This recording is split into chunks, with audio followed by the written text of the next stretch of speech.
আমাদের কি করতে হবে এখনো শুনতে পেলাম না। এই ছেলে খেলার অর্থ তো বুঝতে পারছি না। রুমাল দিয়ে আমরা চোখ মুখ ঢেকে আছি।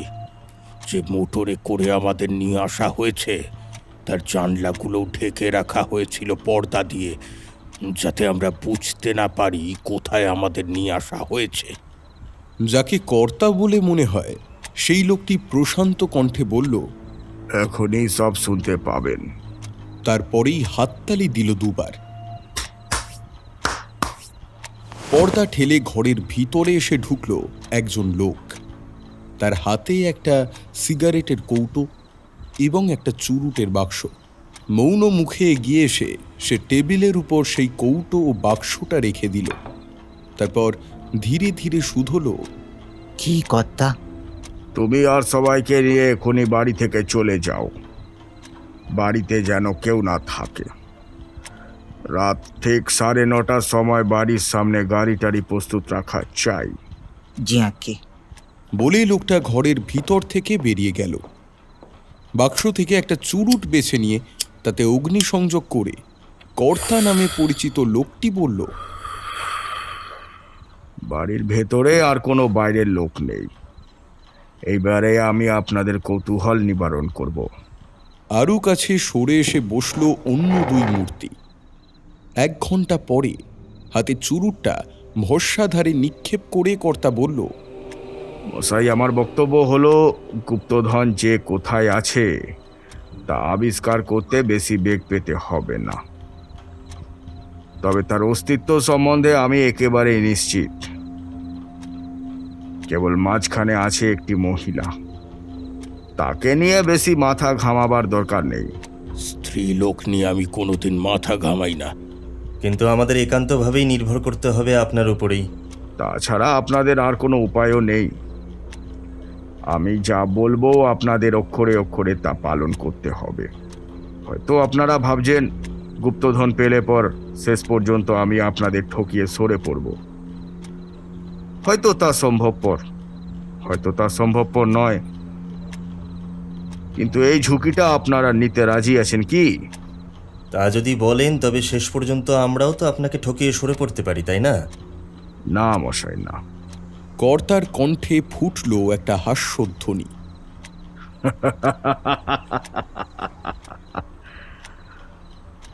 একসঙ্গে তা মৃদু ও কঠিন। তারপর সে আবার বলল, না মশাই, না। আপনারা তা পারেন না। আপনাদের দুজনের নারী নক্ষত্র আছে আমার নখদর্পণে, কিন্তু আমার কোনো পরিচয়ই আপনারা জানেন না।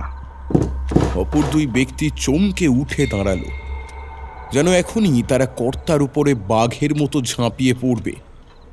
হঠাৎ নিজের পকেটের ভিতর হাত ঢুকিয়ে দিয়ে কর্তা চেয়ারের উপর সিধে হয়ে বসল। অন্য দুই ব্যক্তি আবার আসন গ্রহণ করল। কর্তা মৃদু ও কঠিন স্বরে তেমনি হাস্য করে বলল, আপনাদের আর কোনো প্রশ্ন আছে কি? হ্যাঁ, আপনি কৃপাপরবশ হয়ে গুপ্তধনের অংশ দেবার জন্য আমাদের ডেকে এনেছেন, এ কথা আমরা বিশ্বাস করি না। কিন্তু আসল কথাটা কি বলুন দেখি। ঠিক এমন প্রশ্ন আপনারা করতে পারেন। আপনাদের ডেকে আনবার কয়েকটি কারণ আছে। প্রথম কারণ হচ্ছে, একলা আমাকে দিয়ে এই কাজ হাসিল হবে না, আমার সাহায্যকারীর দরকার। দ্বিতীয় কারণ, যে কোনো ছিচকে চোরকে নিয়ে আমার কাজ চলবে না। আমি চাই এমন দুজন লোক যারা শিক্ষিত অথচ হিতাহিত জ্ঞানের ধার ধারে না। আরও কয়েকটি গৌণ কারণ আছে, কিন্তু আপাতত তা উল্লেখ করবার দরকার নাই। বেশ, উত্তম। আমি আপনার প্রস্তাবে রাজি। আর আপনি? আমিও রাজি। আপনাদের ধন্যবাদ। তাহলে আপাতত এই পর্যন্ত। ঘড়িতে ঠিক 9টা। বাড়ির বাইরে আপনাদের দুজনের জন্য 2খানা মোটর কার অপেক্ষা করছে। আপনারা এখন যে যার বাসায় গিয়ে উঠতে পারেন। দুঃখের বিষয়ে আমাদের সকলেরই মুখ ঢাকা, কিন্তু উপায় নেই। এখনই আত্মপ্রকাশ করলে ভবিষ্যতে আমাদের অসুবিধা হতে পারে। অতএব আজ বিদায়। নমস্কার। কর্তা আবার দুইবার হাততালি দিল। ঘরের ভিতর এসে দাঁড়ালো দুজন লোক, পরনে তাদের মোটর চালকের পোশাক। এ দুজন ভদ্রলোককে এনাদের ঠিকানায় পৌঁছে দাও। তারা চলে গেলে পর কর্তা উঠে দাঁড়িয়ে আবার একটা নতুন সিগার ধরালো। মোটর চালকের পোশাক পরা আর এক ব্যক্তি ঘরের ভিতরে ঢুকে সেলাম করে বললে, হুজুর, ওরা চলে গিয়েছে, এখন আপনিও তো বাড়ি যাবেন। হ্যাঁ, তুমি গাড়িতে গিয়ে বসো, আমি এক্ষুনি যাচ্ছি। লোকটা চলে গেল। কর্তা চুপ করে দাঁড়িয়ে রইল মিনিট খানেক। তারপর ঘর থেকে বেরিয়ে ধীরে ধীরে সিঁড়ি দিয়ে নেমে একতলায় গিয়ে দাঁড়ালো। তারপর নিচের দিকে তাকিয়ে কি দেখে হঠাৎ সে চমকে উঠল। হেঁট হয়ে জিনিসটা তুলে নিল সে। একখানা পকেট বুক। সেখানা খুলেই তার দৃষ্টি আবার হয়ে উঠল সচকিত। নিজের মনেই সে বলল, তাহলে এখানে নিশ্চয়ই বাইরের কোনো লোক এসেছিল। পাশেই রয়েছে আর একটা ঘরের দরজা। পকেটের ভিতর হাত ঢুকিয়ে একটা রিভলভার বার করে এগিয়ে গিয়ে সে দরজা খুলে ফেলল এবং সঙ্গে সঙ্গে বলে উঠল, কে আছো এখানে? একটু নড়লেই এক্ষুনি গুলি করে মেরে ফেলবো। বাঁ পকেটে হাত ঢুকিয়ে একটা টর্চ বার করে তার সমুজ্জ্বল আলোক রেখা ঘরের ভিতর নিক্ষেপ করেই সে তাড়াতাড়ি সবিস্ময়ে বলে উঠল, হ্যাঁ, এ কি ব্যাপার? সেখানে মেঝের উপরে নিশ্চেষ্টভাবে পড়ে রয়েছে একটা মনুষ্য মূর্তি।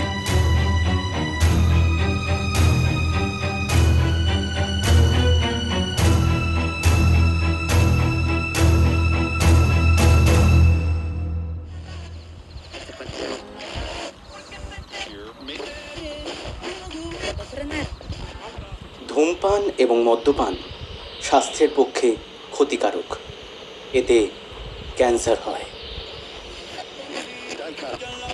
এই আগের চ্যানেলটা চালাও তো। জি কর্তা বাবু। বলছি আগের চ্যানেলটা চালাও, এটা নয়। জি আগে চালাচ্ছি বাবু।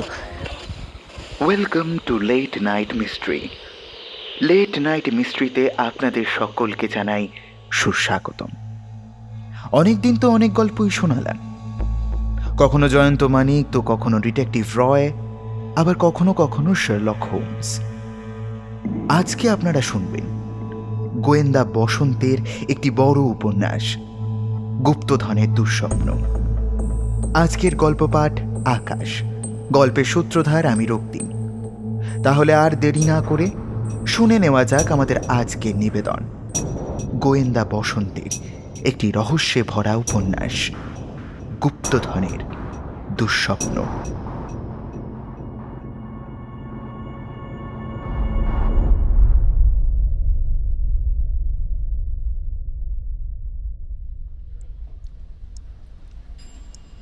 পুলিশ কমিশনার শ্রী সুধাকান্ত চৌধুরী কি একখানা কাগজ পড়তে পড়তে রেখে দিয়ে হাত বাড়িয়ে টেবিলের উপরের ঘণ্টাটা বাজিয়ে দিলেন।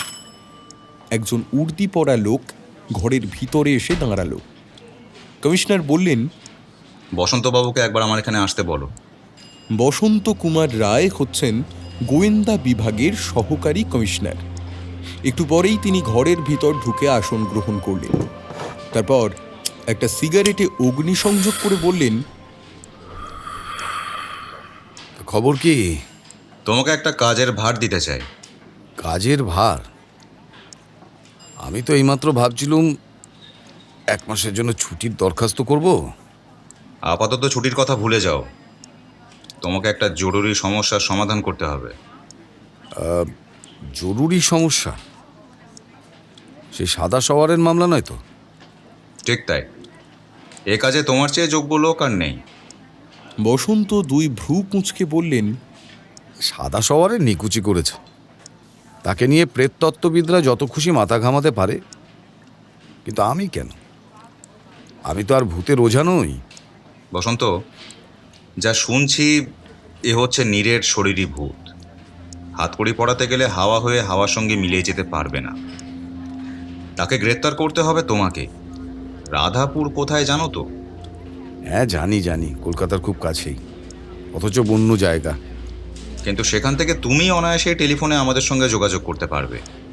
এ সম্বন্ধে আপনি আরও কিছু খবর জানেন? জানি।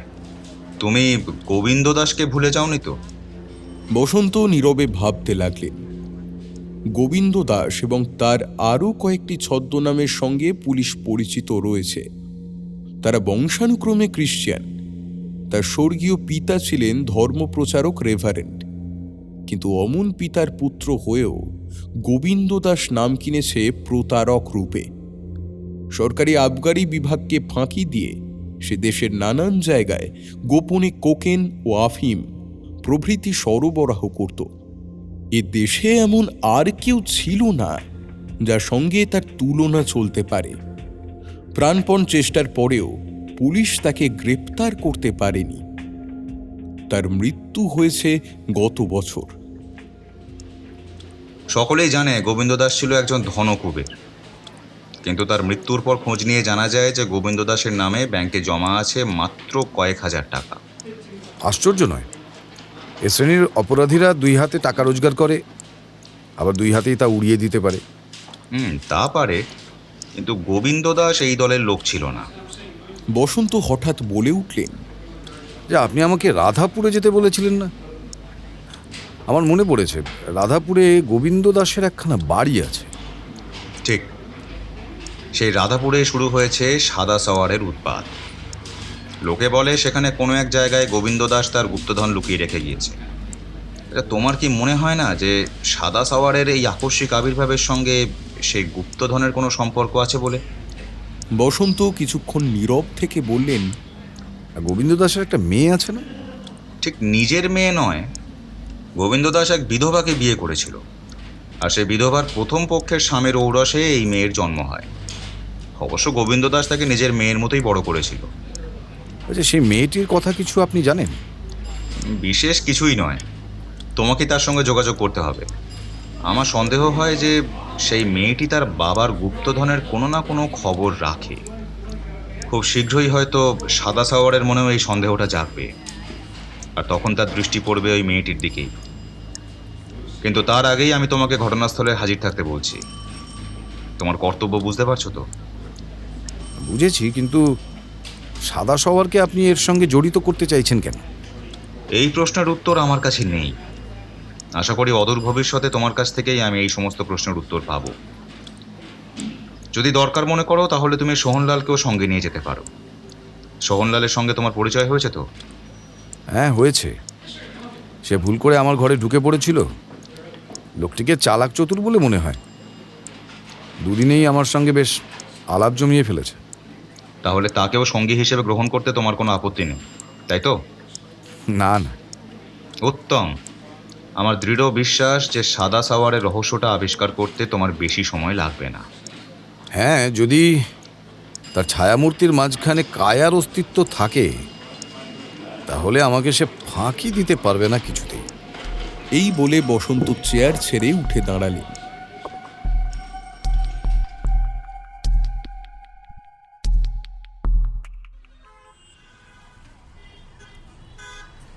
চৌরঙ্গী অঞ্চলে একখানা লম্বা চওড়া দোকানঘর।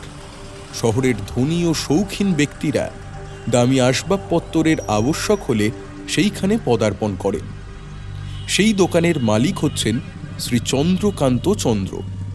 বয়সে সে প্রৌঢ়, রীতিমতো জাঁদরেলের মতো চেহারা, পরনে সাহেবী পোশাক। যদিও তার গায়ের রং দেখলে কাফরিরা তাকে স্বজাতীয় বলে সন্দেহ করতে পারে। দোকানের পিছন দিকে তার নিজস্ব কামরা, অর্থাৎ অফিস ঘর, আধুনিক কেতায় সাজানো অফিস ঘর। টেবিল, চেয়ার, টেলিফোন, টাইপরাইটার এবং সেই সঙ্গে একটি তরুণী সেক্রেটারি। কিছুরই অভাব নেই। কিন্তু পুলিশ তাকে সন্দেহ করে। কেন যে সন্দেহ করে সে সম্বন্ধে পুলিশেরও পরিষ্কার ধারণা নেই, কিন্তু তারা মনে মনে বিশ্বাস করে চন্দ্রকান্তের এই দোকান এবং অফিস সবটাই একটা লোক দেখানো ব্যাপার। এর আড়ালে বসে তলে তলে সে যে কি করে তা জানবার জন্যেই পুলিশের যথেষ্ট আগ্রহের অভাব নেই। সেদিন বিকেলে চন্দ্রকান্ত মুখে মুখে একখানা ব্যবসা সংক্রান্ত চিঠি রচনা করে যাচ্ছিল এবং টেবিলের অপর প্রান্তে বসে তা লিখে নিচ্ছিল তার সেক্রেটারি। সে হচ্ছে তরুণী এবং রূপসী, তার নাম রত্না। লেখা শেষ করে রত্না শুধোলো, আমি কি এখনই চিঠিখানা টাইপ করে আনবো? হর্নের ডাঁটিওয়ালা চশমার ভিতর দিয়ে তার দিকে দৃষ্টিপাত করে চন্দ্রকান্ত বলল, বিশেষ তাড়া নেই, চিঠিখানা কাল টাইপ করলেও চলবে। আপনি ভুলে যাচ্ছেন, কাল থেকে 7 দিন আমাকে ছুটি দিয়েছেন। আমি এখনই এখানে টাইপ করে আনছি। বলেই সে উঠে দাঁড়ালো। চন্দ্রকান্ত হাত বাড়িয়ে তার একখানা হাত ধরে বলল, আরে আরে রত্না, একটু দাঁড়াও। তুমি যে সুন্দরী এ কথা নিশ্চয়ই তোমার অজানা নেই। দেখো, আমার ইচ্ছে নেই জানো এইভাবে চাকরি করে তুমি তোমার নিজের জীবনটা কাটিয়ে দাও।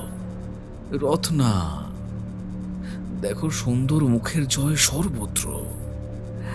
দেখো, চাকরি ছেড়ে তুমি আরো অনেক কিছুই করতে পারো, যদি তুমি চাও আর কি। আমি যা করছি তাই আমার ভালো, এসব কথা ভেবে আপনি ব্যস্ত হবেন না। হো, তুমি 7 দিনের ছুটি নিয়েছো না? তুমি রাধাপুরে থাকো তো? ওখানে আমারও একখানা বাগান বাড়ি আছে। আমারও সেখানে যাওয়ার খুব ইচ্ছে হয়, কেবল ওই কাজের ভিড়ে আর পারি না। টান মেরে চন্দ্রকান্তের মুঠোর ভেতর থেকে হাত ছাড়িয়ে নিয়ে রত্না বলল, আপনার কোথায় বাগান আছে আর কোথায় যেতে ইচ্ছা হয় তা নিয়ে আমার মাথা ঘামাবার দরকার নেই। মনিবের সঙ্গে ভালো করে কথা বলতে শেখো রত্না। মনিবের সঙ্গে কেমন করে কথা বলতে হয় আমি তা ভালো করেই জানি। চন্দ্রকান্ত গলার আওয়াজ আবার নরম করে বলল, প্রিয় রত্না, আমার উপর রাগ করো না। দেখো, আমি তোমাকে সত্যি সত্যিই ভালোবাসি। রত্না হাতের চিঠিখানা ছিঁড়ে 2 টুকরো করে ফেলল। তারপর সেই কাগজের টুকরো দুটো দূরে ছুঁড়ে দিয়ে বলল, আপনি নতুন করে সেক্রেটারি নিযুক্ত করবেন। নমস্কার, আমি চললুম। চন্দ্রকান্ত এক লাফে চেয়ার ছেড়ে উঠে দাঁড়িয়ে রত্নাকে 2 হাতে জড়িয়ে ধরল। তার গালের উপর গিয়ে পড়ল চন্দ্রকান্তের উত্তপ্ত নিঃশ্বাস। সে নিচু গলায় প্রায় গর্জে উঠেই বলল, রত্না, তুমি এভাবে এখান থেকে সরে পড়তে পারবে না। আচ্ছা, নিজেকে তুমি কি মনে করো বলো তো? তোমার বাবা আবগারি বিভাগে ফাঁকি দিয়ে অনেক কাণ্ডই করেছে, সেই বাপেরই তো মেয়ে তুমি। অবশ্য না, তুমি ঠিক তার নিজের মেয়ে নও। তোমার আপন বাপ ছিল তোমার মায়ের আগেকার স্বামী। আমি তোমাকে এখানে দয়া করে আশ্রয় দিয়েছি তাই, নইলে। চন্দ্রকান্তকে সজোরে এক ধাক্কা মেরে রত্না নিজেকে তার আলিঙ্গন থেকে মুক্ত করে নিল। তারপর তার গালে সশব্দে এক চড় মেরে সে ক্রুদ্ধ স্বরে বলে উঠল, লম্পট। বলেই দ্রুত পায়ে ঘর থেকে বেরিয়ে গেল। চন্দ্রকান্ত বাস করত গঙ্গার ধারের একখানা বাড়িতে। সেই দিন রাত্রে আহারাদির পর সে বসে বসে ধূমপান করছে এবং মনে মনে ভাবছে, আগামীকাল আমিও গিয়ে হাজির হব রাধাপুরে। সেখানে আমার অনেক কাজ। গোবিন্দ দাসের গুপ্তধন, সাদা সওয়ার, আর গোবিন্দ দাসের কন্যা রত্না। মনে হচ্ছে এসবের মধ্যে যে একটা কোনো গুরু সম্পর্ক আছে। সুতরাং রাধাপুরে উপস্থিত না হলে আমার তো চলবে না। তার চিন্তায় বাধা পড়ল। ভৃত্য ঘরে ঢুকে তার হাতে একখানা খাম দিল। খামের ভিতরে ছিল বাংলা টাইপরাইটারে লেখা একখানা চিঠি। চন্দ্রকান্ত নিষ্পলক চোখে পাঠ করল। চন্দ্রকান্ত, তুমি বোধহয় রাধাপুরে আসতে চাও। তা তুমি আসতেই পারো, কিন্তু সাবধান, তোমার ওই অপবিত্র হাত দিয়ে আর কোনো দিন রত্নাদেবীকে স্পর্শ করো না। যদি করো তাহলে কি হবে জানো তো? রাধাপুরের মাটির উপরেই পড়ে থাকবে তোমার নিশ্চল মৃতদেহটা। চিঠি পড়া শেষ হতে না হতেই ঘরের ভিতরে টেলিফোন বেজে উঠল। উদ্ভ্রান্ত দৃষ্টিতে সেই দিকে তাকিয়ে চন্দ্রকান্ত উঠে গেল কলের পুতুলের মতো। রিসিভারটা হাতে নিয়ে শুনল এক অপরিচিত কণ্ঠস্বর। কে, চন্দ্রকান্ত নাকি? হ্যাঁ, তোমার ছুটির দরকার হয়েছে। কাল সকালে উঠে রাধাপুর চলে যাও। তারপর তোমাকে কি করতে হবে তা আমিও জানি, আর তুমিও জানো। বুঝেছো? হ্যাঁ। আমার আর যা বক্তব্য আছে পরে যথাসময় শুনতে পাবে। ফোন ছেড়ে দাও। চন্দ্রকান্ত কাঁপা হাতে সদ্যপ্রাপ্ত পত্রখানা আবার বিস্ফারিত চোখের সামনে ধরে পড়তে লাগল। তার সমস্ত দেহ পাথরের মূর্তির মতো আড়ষ্ট।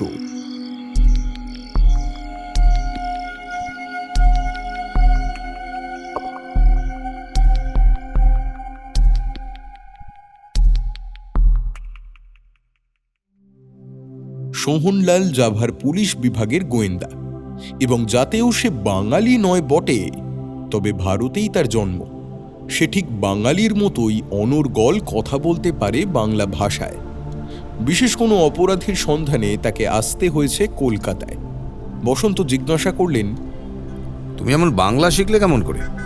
প্রথম জীবনে 20 বছর বয়স পর্যন্ত কেটে গিয়েছে আমার এই বাংলাদেশে। লেখাপড়াও শিখেছিলাম আমি এখানেই।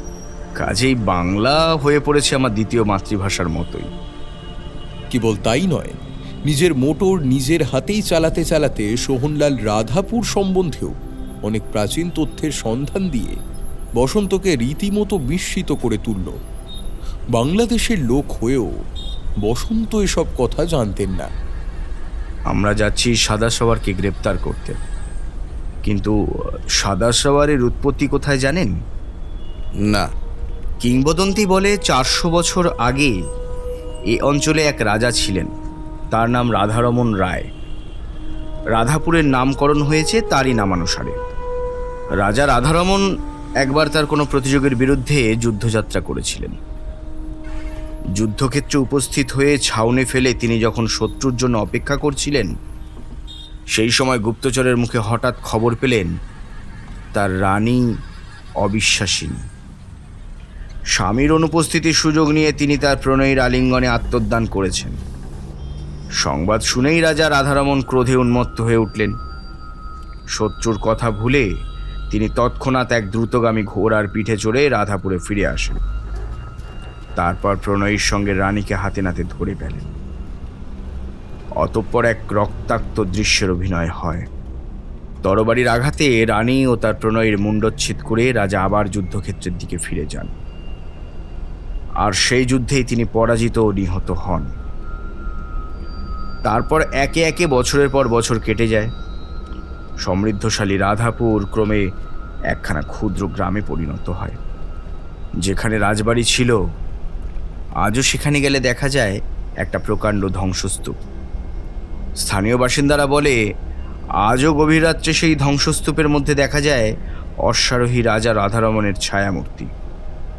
রাধাপুরের এখানে ওখানে আজকাল যে সাদা সাওয়ারের দেখা পাওয়া যাচ্ছে, হয়তো সে আমাদের মতোই দেহি মানুষ। বুদ্ধিমানের মতো এই প্রাচীন কিংবদন্তিকে নিজের কাজে লাগাতে চায়। এখন সেই কাজটা যে কি, সেইটাই আমাদের স্থির করতে হবে। গোবিন্দ দাসের গুপ্তধন আবিষ্কার করবার জন্যই যে সাদা সওয়ারের এখানে আবির্ভাব হয়েছে, সে বিষয়ে কোনোই সন্দেহ নেই। সকলেরই বিশ্বাস রাধাপুরেরই কোনো এক জায়গায় গোবিন্দ দাস তার গুপ্তধন লুকিয়ে রেখেছে। কিন্তু এই গুপ্তধন বেওয়ারিশ নয়, তার মালিক হচ্ছে গোবিন্দ দাসের কন্যা রত্না। গোবিন্দ দাস কি উইল করে রত্নাকে তার সমস্ত সম্পত্তি দান করে গেছে? না, গোবিন্দ দাস হঠাৎই মারা যায়, উইল করবার সুযোগ পায়নি। তার পরিবারের মধ্যে এখন বেঁচে আছে কেবল রত্না। সাদা সাওয়ার সম্বন্ধে আর কিছু আপনি জানতে পেরেছেন কি? বিশেষ কিছুই নয়। একদিন সকালে গাঁয়ের দুজন লোককে মাঠের ওপরে অজ্ঞান অবস্থায় পাওয়া যায়। জ্ঞান হলে পরে তারা বলে পাশের গ্রাম থেকে তারা যখন পুরনো রাজবাড়ির ধ্বংসাবশেষের পাশ দিয়ে আসছিল, তখন একটা উঁচু জমির ওপরে অত্যন্ত উজ্জ্বল আলো দেখতে পায়। ব্যাপার কি জানবার জন্য কৌতূহলী হয়ে তারা সেই দিকে এগিয়ে যায়, কিন্তু দুজনেই অতর্কিতে মাথার উপর প্রচণ্ড আঘাত পেয়ে সেখানে জ্ঞান হারিয়ে ফেলে। গাঁয়ের চৌকিদারের মুখেও শোনা গিয়েছে আর একটা কাহিনী। এক রাত্রে সে রোদে বেরিয়ে মাঠের দিক থেকে ফিরে আসছিল। হঠাৎ দেখতে পায় ধ্বংসস্তূপের উচ্চভূমির উপর পড়ে আছে এক অশ্বারোহীর মূর্তি। সে পায়ে পায়ে সেদিকে অগ্রসর হয়, কিন্তু সঙ্গে সঙ্গে সেই অশ্বারোহী তার দিকে বেগে ঘোড়া ছুটিয়ে আসতে থাকে। চৌকিদার বলে সেই ঘোড়সওয়ারকে গ্রেপ্তার করবার জন্য সে একটা ঝোপের ভিতরে আত্মগোপন করে। কিন্তু সোহনলাল, আমি তার কথা বিশ্বাস করি না। খুব সম্ভব ঝোপের ভিতরে লুকিয়ে সে ভয় ঠক ঠক করে কাঁপছিল আর ভাবছিল যে কেউ যেন তাকে আবিষ্কার করতে না পারে। সে যা হোক, চৌকিদার দিব্যি গেলে বলেছে যে ঝোপের কাছে এসেই সাদা সওয়ার চিৎকার করে বলে, দূর হ হতভাগা, কালকের সূর্যোদয় যদি দেখতে চাস আর 1 মিনিটও এখানে দাঁড়িয়ে থাকিসনি। বলেই চাবুক তুলে তাকে প্রচণ্ড এক আঘাত করে। সত্যি মিথ্যা জানি না, কিন্তু পরদিন সকলেই দেখেছে চৌকিদারের পিঠের উপরে চাবুকের একটা সুদীর্ঘ রক্তাক্ত দাগ রয়েছে। তারপর সাদা শহরে দেখা পাওয়া গেছে অনেক রাত্রেই, কিন্তু এই 2 ক্ষেত্র ছাড়া সে আর কোথাও নিজের হাতের চিহ্ন রেখে যায়নি।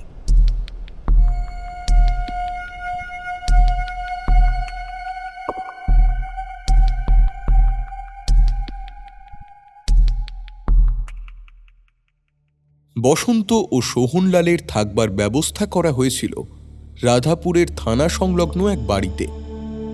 রাধাপুরে গোবিন্দ দাসের যে বাড়ি ছিল তার নাম তপোবন। বসন্ত খবর নিয়ে জানতে পারলেন আজ 7 দিন হল রত্না কলকাতা থেকে সেই বাড়িতে ফিরে এসেছে। পরদিন সকালেই বসন্ত তপোবনে গিয়ে উপস্থিত হলেন। প্রকাণ্ড জমির মাঝখানে একখানা দোতলা বাড়ি। বাড়িখানা খুব বড় না হলেও অত্যন্ত সুদৃশ্য। জমির ভিতরে নানা জাতের ফলের গাছ। কিছুকাল আগে সেখানে সাজানো ফুলের বাগান ছিল। এখনও তার অল্প বিস্তর অস্তিত্ব বজায় আছে এবং দূর থেকেই দেখা গেল একটা বড় পুষ্করিণীর জল ঝলমল করে উঠছে সোনালি সূর্য কিরণে। বাড়ির সামনেই দাঁড়িয়ে আছে একখানা দামি ডেমলার মোটর গাড়ি। ডেমলার গাড়ি এখানে সুলভ নয়, তাই বসন্তের মনে পড়ল কালকে কলকাতা থেকে আসবার সময় ঠিক এই রকমই একখানা ডেমলার গাড়ি তাঁদের গাড়িকে পিছনে ফেলে এগিয়ে গিয়েছিল।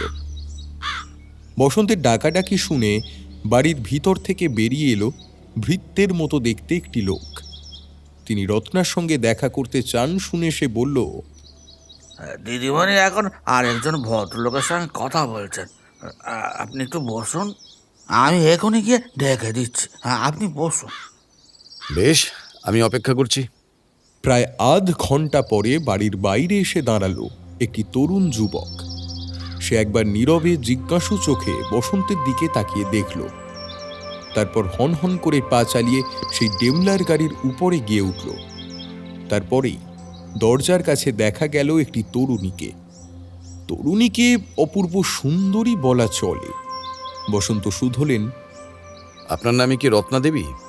অতি মিষ্ট ও শিষ্ট হাসি হেসে তরুণী বলল, আগে হ্যাঁ। নিজের পরিচয় আমাকে নিজেই দিতে হবে। আমার নাম বসন্ত কুমার রায়। দুঃখের সঙ্গে বলতে বাধ্য হচ্ছে আমি একজন পুলিশ কর্মচারী। আপনার সঙ্গে আমি 2-4টে কথা বলতে চাই। রত্না হাস্যজড়িত মুখে তাঁকে নিয়েই বৈঠকখানায় গিয়ে বসল। তারপর জিজ্ঞাসা করল, আপনি বোধহয় সাদা সওয়ারির বিষয়ে তদন্ত করতে এসেছেন? হ্যাঁ, একরকম তাই বটে। ব্যাপারটা কি জানেন, কি বলে যে আমি আরম্ভ করব বুঝতে পারছি না। আমার প্রশ্ন শুনলে হয়তো আপনি খুশি হবেন না। রত্নাদেবী, আমি জানতে এসেছি। বলতে বলতে বসন্ত থেমে গেলেন। রত্না হাস্যোজ্জ্বল মুখে বলল, আপনি বোধহয় আমার বাবার সম্বন্ধে কোনো কথা জিজ্ঞেস করতে চান। তার স্পষ্ট কথা বসন্তের খুব ভালো লাগলো। তিনি বললেন, হ্যাঁ, আপনার বাবা হয়তো কোনো গুপ্তধন রেখে যাননি, কিন্তু সকলের বিশ্বাস তিনি রেখে গিয়েছেন। আমি যতদূর জানি সেই গুপ্তধনের লোভেই এখানে সাদা সওয়ারের আবির্ভাব হয়েছে। বাবার গুপ্তধন? আমি আজ পর্যন্ত তার একটি আধলাও চোখে দেখিনি। সেই জন্যেই প্রাণ ধারণের জন্যে আমাকে লোকের দাসত্ব স্বীকার করতে হয়েছে। সে হাসতে হাসতেই কথাগুলি বলল বটে, কিন্তু তার কণ্ঠস্বরের তিক্ততা খানিকটা চমকিত করে তুলল বসন্তকে। তিনি মনে মনে ভাবলেন, এই তিক্ততার কারণ কি? তারপর জিজ্ঞাসা করলেন, দাসত্ব? তার মানে আপনি কোথাও চাকরি নিয়েছেন? কোথায়? চৌরঙ্গীর চন্দ্রকান্ত চন্দ্রের কাছে। আপনি কি তাকে চেনেন? চন্দ্রকান্ত চন্দ্রের কোনো কোনো কথা বসন্তের নোটবুকে লেখা আছে বই কি, তাকে তিনি এখনো হাতে নাতে ধরতে পারেননি বটে, তবে সে যে কি চিজ তা জানতে তার বাকি নেই। কিন্তু সে কথা তিনি চেপে গেলেন। আপনি কি সাদা সওয়ারকে কখনো দেখেছেন? আমার বাড়ির জানালার ধারে দাঁড়িয়ে আমি তাকে দুবার দেখেছি, কিন্তু ভালো করে কিছুই বুঝতে পারিনি, কারণ সে ছিল অনেক দূরে। তবে আমার ইচ্ছে আছে একবার রাত্রে চুপি চুপি বাইরে বেরিয়ে আমি তার কাছে গিয়ে দেখে আসবো কে সে। তাহলে আমি আপনাকে গ্রেপ্তার করব। যতদিন না এই রহস্য পরিষ্কার হয় ততদিন আপনাকে থাকতে হবে এই বাড়ির ভিতরেই। রাত্রে আপনি বাড়ির বাইরে বেরোলেই আমার লোক যাবে আপনার সঙ্গে সঙ্গে। বেশ, কিন্তু আপনি কে বসন্তবাবু? ডিটেকটিভ নাকি সাধারণ পুলিশের লোক? ধরে নিন আমি যা হয় একটা কিছু। পুলিশ বোধ হয় ভূত প্রেত বিশ্বাস করে না। পুলিশের অভিধানে ভূত প্রেত বলে কোনো শব্দ নেই। এই সাদা সওয়ার যে কে আমাকে তা জানতেই হবে। আজ আর আপনাকে বিরক্ত করব না, কিন্তু কাল সকালে আমি আবার এখানে আসতে পারি কি? নিশ্চয়ই। আপনি কাল আসবেন? আপনি যেদিন খুশি আসতে পারেন। আমার সঙ্গে এক বন্ধু এসেছেন, তিনি আমার জন্য অপেক্ষা করছেন। আপাতত আমাকে তার কাছেই ফিরে যেতে হবে। সোজা বসন্তের চোখের উপর নিজের চোখ রেখে রত্না বলল, আপনার বন্ধুও সঙ্গে এলে আমি আপত্তি করব না, কিন্তু আমাকে দিয়ে আপনার যে কী উপকার হবে আমি তা বুঝতে পারছি না। আপনি যে কেন এখানে এসেছেন তাও আমি ঠিক জানি না। আমি জানাতে এসেছি যে রাত্রে আপনার বাড়ির বাইরে যাওয়া উচিত নয়। হ্যাঁ, ভালো কথা। আপনার বাবার গুপ্তধনের কথা আপনি কিছু জানেন কি? ইচ্ছা যদি করেন তাহলে আমার এই প্রশ্নের উত্তর নাও দিতে পারেন আপনি। আমি তার একটা আধলাও কখনো স্পর্শ করিনি। তা করবার আগে আমার যেন অনাহারে মৃত্যু হয়। আমি জানি বাবা কী উপায় সেই অর্থ উপার্জন করেছিলেন। সে অর্থ অস্পৃশ্য। যার ধর্মজ্ঞান আছে সে তার দিকে ফিরেও তাকাবে না। আমি যে বাবার সম্পত্তির একমাত্র অধিকারী এ কথা আমার অজানা নেই, কিন্তু সে টাকা আমি চাই না। যদিও মাঝে মাঝে আমার লোভ হয়, কিন্তু সে লোভ আমি দমন করতে পারি। তাহলে আপনি সব জানেন? হ্যাঁ, জানি। মৃত্যুর আগে বাবা আমাকে বলে গিয়েছিলেন কোথায় তার সব টাকা লুকানো আছে। আমি যদি ইচ্ছে করি আজই লক্ষ লক্ষ টাকা নিয়ে ছিনিমিনি খেলতে পারি।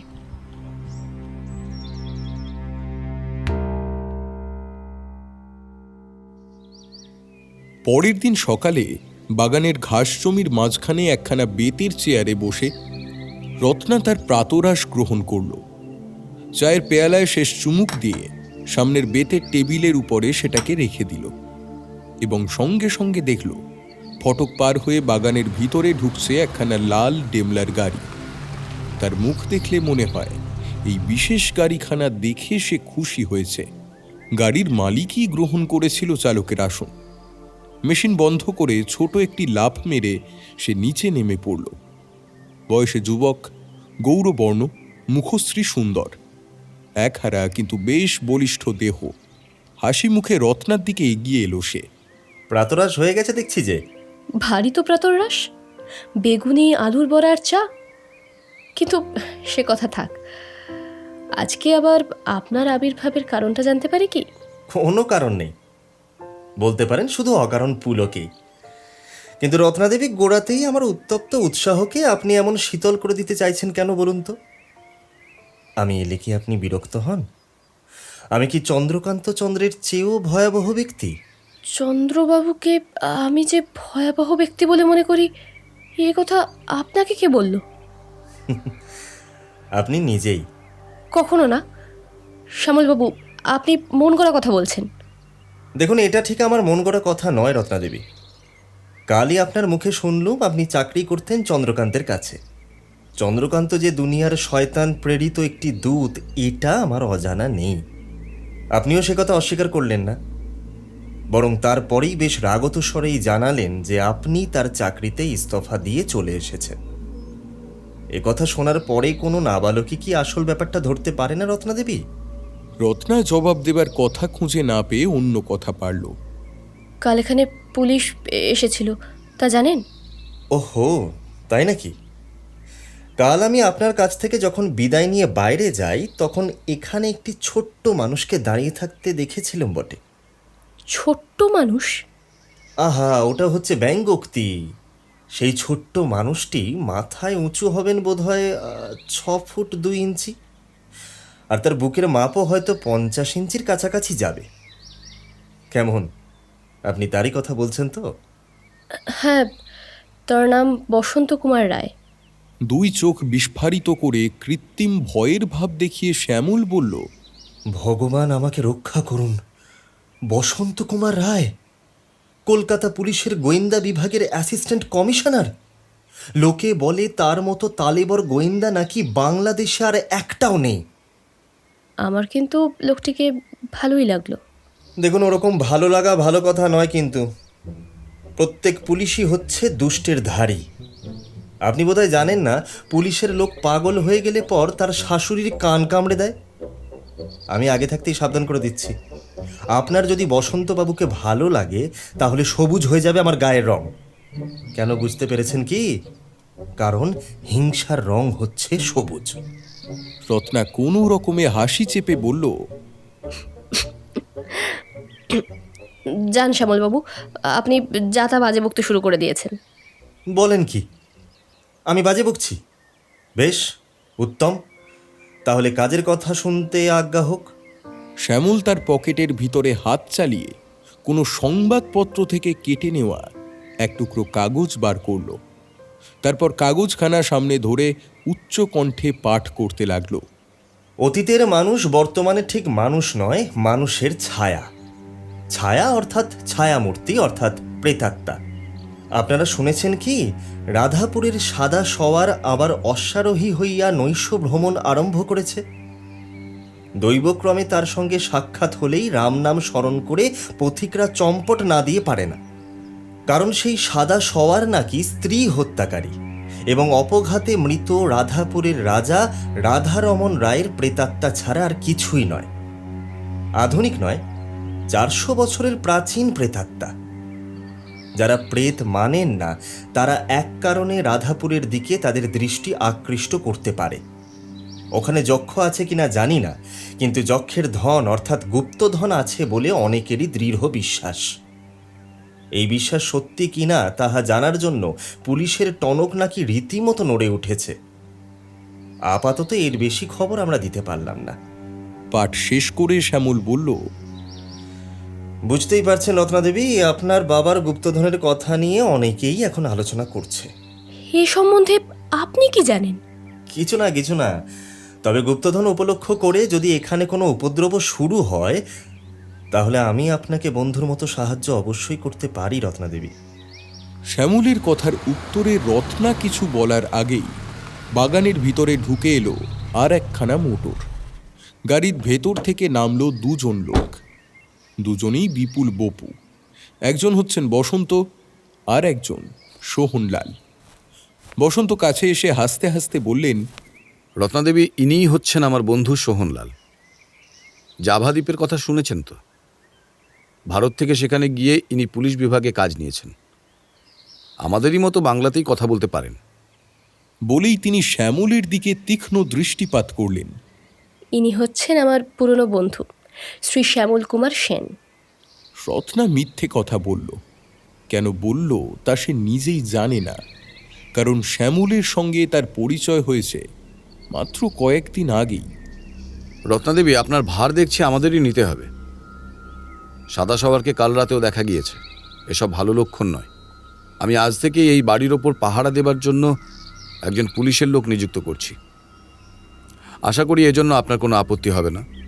আপনাকে ধন্যবাদ, কিন্তু কিন্তু নয় রত্নাদেবী, আপনার কোনো বিপদ হলে বড় সাহেবের কাছে জবাবদিহি তো আমাকেই করতে হবে। কিন্তু এত হাঙ্গামা না করলেও চলতো। না রত্নাদেবী, সাবধানের মান নেই। জাভা থেকে আমি কলকাতায় এসেছি এক বিপজ্জনক অপরাধীর সন্ধানে। তলে তলে এ খবর পেয়েছি যে সে তার দলের লোকজনদেরকে নিয়ে রাধাপুরের আনাচে কানাচে লুকিয়ে আছে গুপ্তধনের লোভে। তারা জানে গুপ্তধন যে কোথায় আছে এটা আপনার অজানা নেই। সুতরাং আপনি যে কোনো মুহূর্তেই ভীষণ বিপদে পড়তে পারেন। রত্না কোনো জবাব না দিয়ে কি যেন ভাবতে লাগলো। বসন্ত জিজ্ঞাসা করলেন, রত্নাদেবী, আপনার প্রতিবেশীদের কথা আমায় কিছু বলতে পারেন? প্রতিবেশীদের কথা আমি ভালো করে কিছুই জানি না। কাছাকাছি যারা থাকেন তাদের মধ্যে একজন হচ্ছেন শ্যামলবাবু, তিনি তো আপনাদের সামনেই দাঁড়িয়ে আছেন। আর একজন হচ্ছেন ভুবনবাবু, ভুবনচন্দ্র বিশ্বাস। এখানে নতুন এসেছেন। আমার বাগান থেকে উত্তর দিকে তাকালেই দূরে তার বাড়ি দেখতে পাবেন। তার সঙ্গে এখনও আমার পরিচয় হয়নি, তবে শুনেছি তার বাড়িতে চাকর বাকর ছাড়া আর কেউ নেই। তারপর? আর একজন ভদ্রলোক এখানে বেশ কিছুদিন হলো বাস করছেন। আমি তাকে চিনি, তার নাম হচ্ছে বিনয়বাবু, রেভারেন্ড বিনয়চন্দ্র বন্দ্যোপাধ্যায়। আপনারা বোধহয় জানেন আমরা বংশানুক্রমে খ্রিস্ট ধর্মাবলম্বী। মাইলখানেক দূরে এখানে একটা পল্লী আছে, তার অধিকাংশ বাসিন্দাই খ্রিস্টান। তাদের উপাসনার জন্য ছোট একটি গির্জাও আছে। বিনয়বাবু সেই গির্জা সংলগ্ন বাড়িতেই বাস করেন। আর কারোর কথা আমি বিশেষ কিছু বলতে পারবো না। বেশ, আপাতত আমার আর বেশি কিছু জানবার দরকার নেই। রত্নাদেবী, এখানে পাহারা দেবার জন্য আমি পুলিশের যে লোকটিকে রেখে যাচ্ছি তার নাম হচ্ছে সুবোধ। তার জন্য আপনাকে কোনো মাথা ঘামাতে হবে না। কিন্তু তিনি থাকবেন কোথায়? তার জন্যে আমার বাড়ির একখানা ঘর ছেড়ে দেবো কি? মোটেই নয়, মোটেই নয়। যতদিন না সাদা সওয়ারের ঘোড়দৌড় বন্ধ হয়, সুবোধ দিবারাত্র বাস করবে উদার নীল আকাশের তলায়। ওকে, নমস্কার রত্নাদেবী, এখন আমরা উঠলাম। বসন্ত সোহনকে সঙ্গে নিয়ে গাড়িতে গিয়ে উঠলেন। তারপর নিজেই গাড়ি চালাতে চালাতে বললেন, সোহনবাবু, একটা বিষয় আপনি ভেবে দেখেছেন কি? কোন বিষয়? এই যে সাদা সওয়ারের বিষয়। তার নাম সাদা সওয়ার হলো কেন? হয় তার ঘোড়ার রং সাদা, নয়তো সে পরে থাকে সাদা পোশাক। কিন্তু এই সাদা রংটা কি তার পক্ষে বিপজ্জনক নয়? অন্ধকার রাত্রেও সাদা রং তফাৎ থেকে দৃষ্টি আকর্ষণ করে। ব্যাপারটা আমি ঠিক ধরতে পারছি না। আমি এই তথাকথিত প্রেতাত্মাকে স্বচক্ষে দেখতে চাই।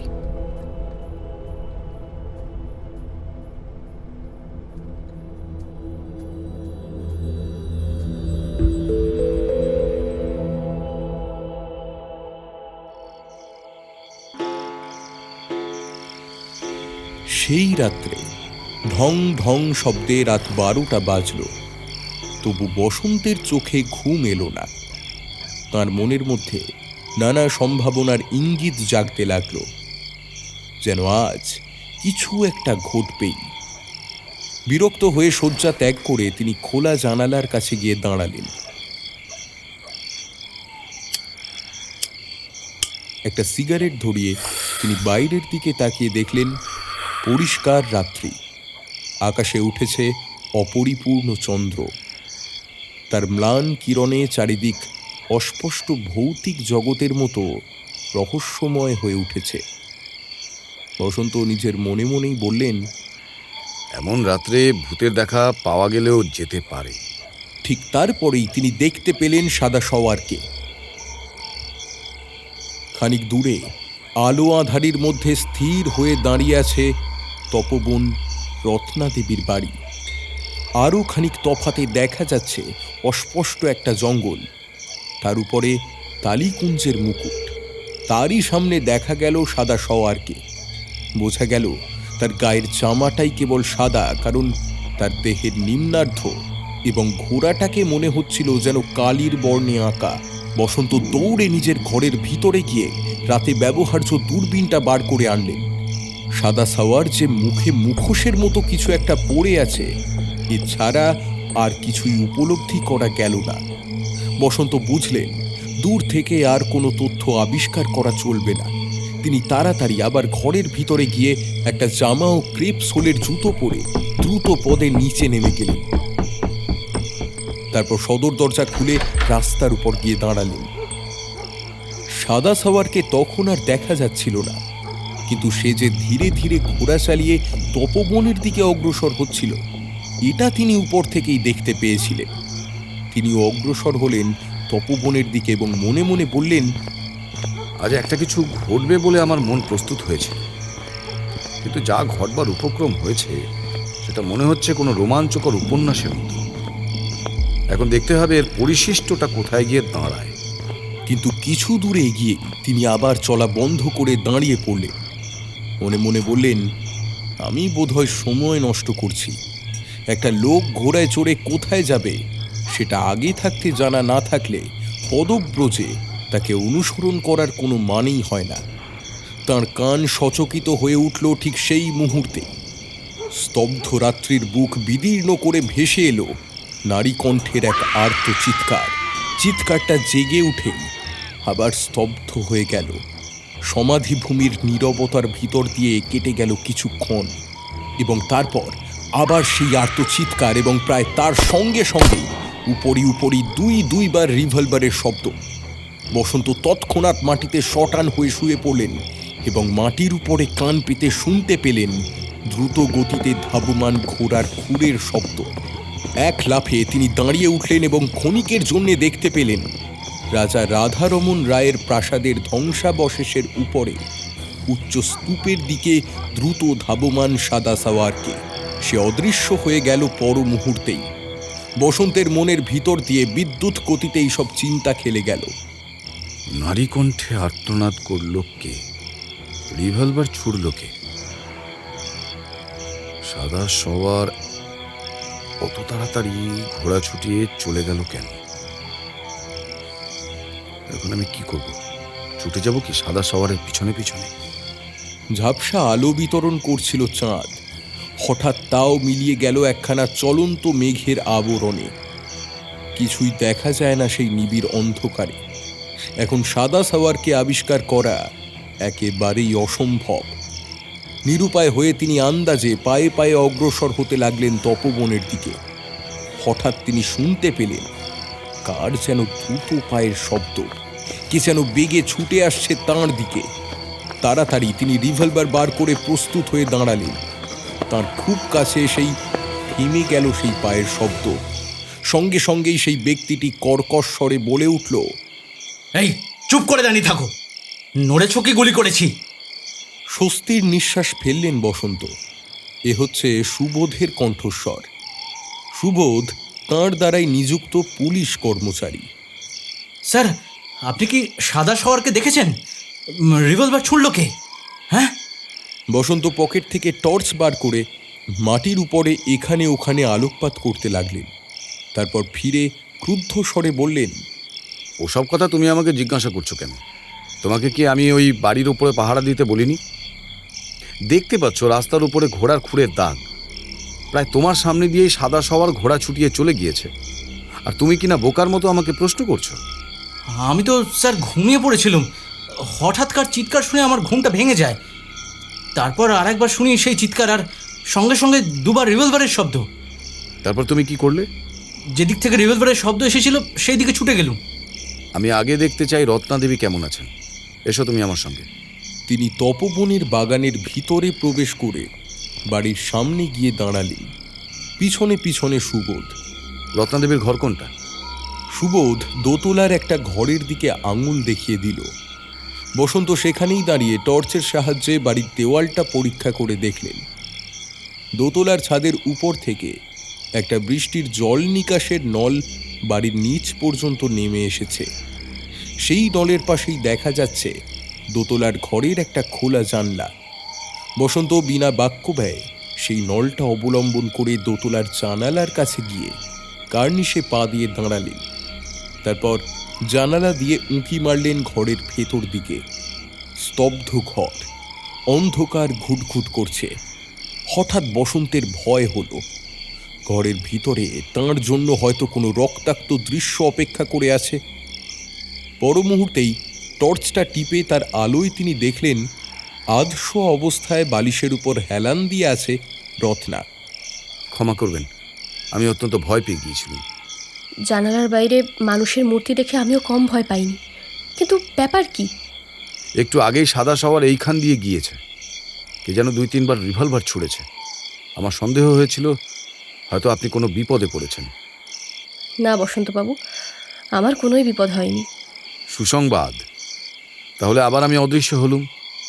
বসন্ত নল বয়ে নামতে নামতে শুনতে পেলেন রত্নার কণ্ঠের কৌতুক হাস্য।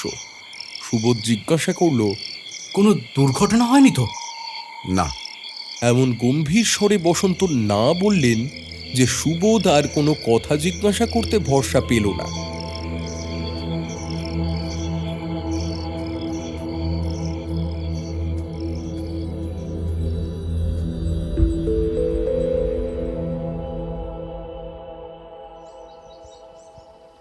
পরের দিন সকালে বসে সোহনলালের সঙ্গে চা পান করতে করতে বসন্ত একটিও কথা বললেন না। হঠাৎ বাড়ির নিচে শোনা গেল একখানা মোটরের শব্দ।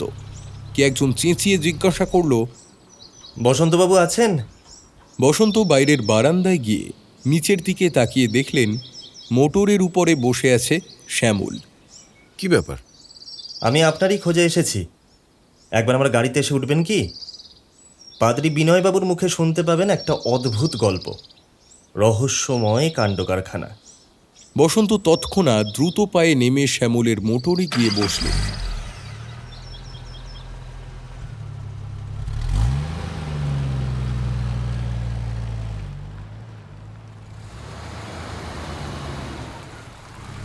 মোটর বিনয়বাবুর গির্জা সংলগ্ন বাড়ির সামনে গিয়ে দাঁড়ালো। মোটরের শব্দ পেয়ে বিনয়বাবু বাড়ির ভেতর থেকে বেরিয়ে এলেন। বয়সে তিনি প্রৌঢ়, মুখে দাড়ি গোঁফ, চোখের ভাব নিরভিমান।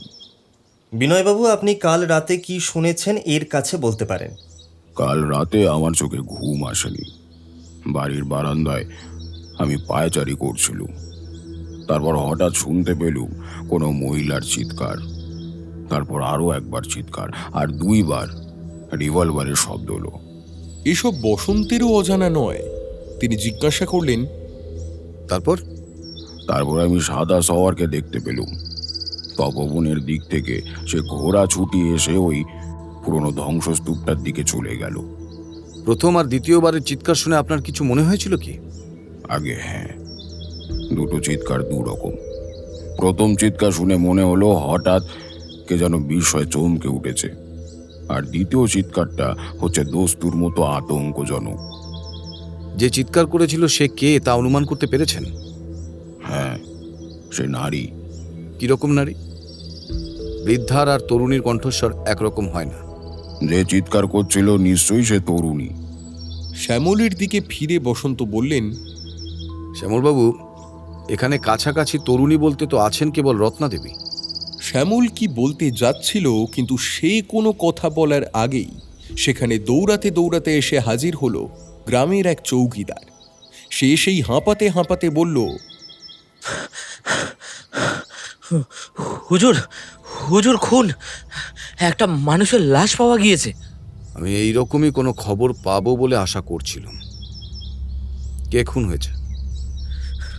জানি না হুজুর, আমি চিনি না। ছিদামকে তো আপনি চেনেন না। এখানে তার মুদির দোকান আছে। ভিন গাঁ থেকে নেমন্তন্ন খেয়ে কাল সে অনেক রাতে বাসায় ফিরে এসছিল। সোজা পথ না ধরে আসছিল আম বাগানের ভিতর দিয়ে। কারণ কারণ ওই দিক দিয়ে এলে তাড়াতাড়ি এইখানে পৌঁছানো যায়। কিন্তু কিন্তু আম বাগানের ভিতর দিয়ে আস্তে আস্তে হঠাৎ করে তার পায়ের একটা কাঁটা ফুটে যায়। কার পায়ে কাঁটা ফুটলো কি ফুটলো না আমি শুনতে চাই না সেসব কথা। যা বলবে সোজাসুজি বলো। হ্যাঁ হুজুর, তাই বলছি। ছিদামের পায়ে তো কাঁটা ফুটলো, সে আর চলতেই পারে না। সেইখানে ছিল অন্নদা বুড়ির ভাঙা কুঁড়ে ঘর। বুড়ি মরে যাওয়ার পর থেকে আর সে ঘরে কেউ থাকে না। ছিদাম খোঁড়াতে তোমার নিকুচি করেছে। ছিদাম খোঁড়াচ্ছিল কিনা আমি তা জানতে চাই না। সেই কুঁড়ে ঘরে গিয়ে সে ঢুকেছিল, এই বলতে চাও তো? আগে হ্যাঁ হুজুর, ছিদাম সেই ঘরে ঢুকে পায়ে কি ফুটেছে দেখবার জন্য একটা দেশলাইয়ের কাঠি জ্বালালো। তারপর সে কি দেখলো জানেন হুজুর? হ্যাঁ, সে দেখলে একটা লাশ, এই বলতে চাও তো? হ্যাঁ হুজুর, ঠিক ধরেছেন। সে দেখলে। কোনো কথা না বলে এখনই আমাকে সেখানে নিয়ে চলো।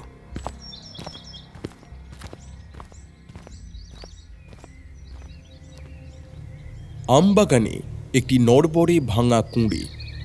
মাটির উপরে চিত হয়ে পড়ে আছে একটি পুরুষের মৃতদেহ। তার দৃষ্টিহীন দৃষ্টিতে ভীষণ আতঙ্কের চিহ্ন। তার জামার বুক পকেটের উপরটা রক্তরাগে আরক্ত এবং তার গলায় একটা রক্তাক্ত গভীর ক্ষত চিহ্ন। তাকে দেখলেই বোঝা যায় তার মৃত্যু হয়েছে মুহূর্তের মধ্যেই। তাকে চিনতে পারলেন বসন্ত। সে কখনো জেল খাটেনি বটে, তবে পুলিশ তাকে একজন বড় অপরাধী বলেই জানে। কিন্তু পুলিশকে ফাঁকি দিয়ে আজ সে ফাঁকি দিতে পারল না কোনো এক অজ্ঞাত হত্যাকারীর রিভলভারকে। সে হচ্ছে চন্দ্রকান্ত চন্দ্র।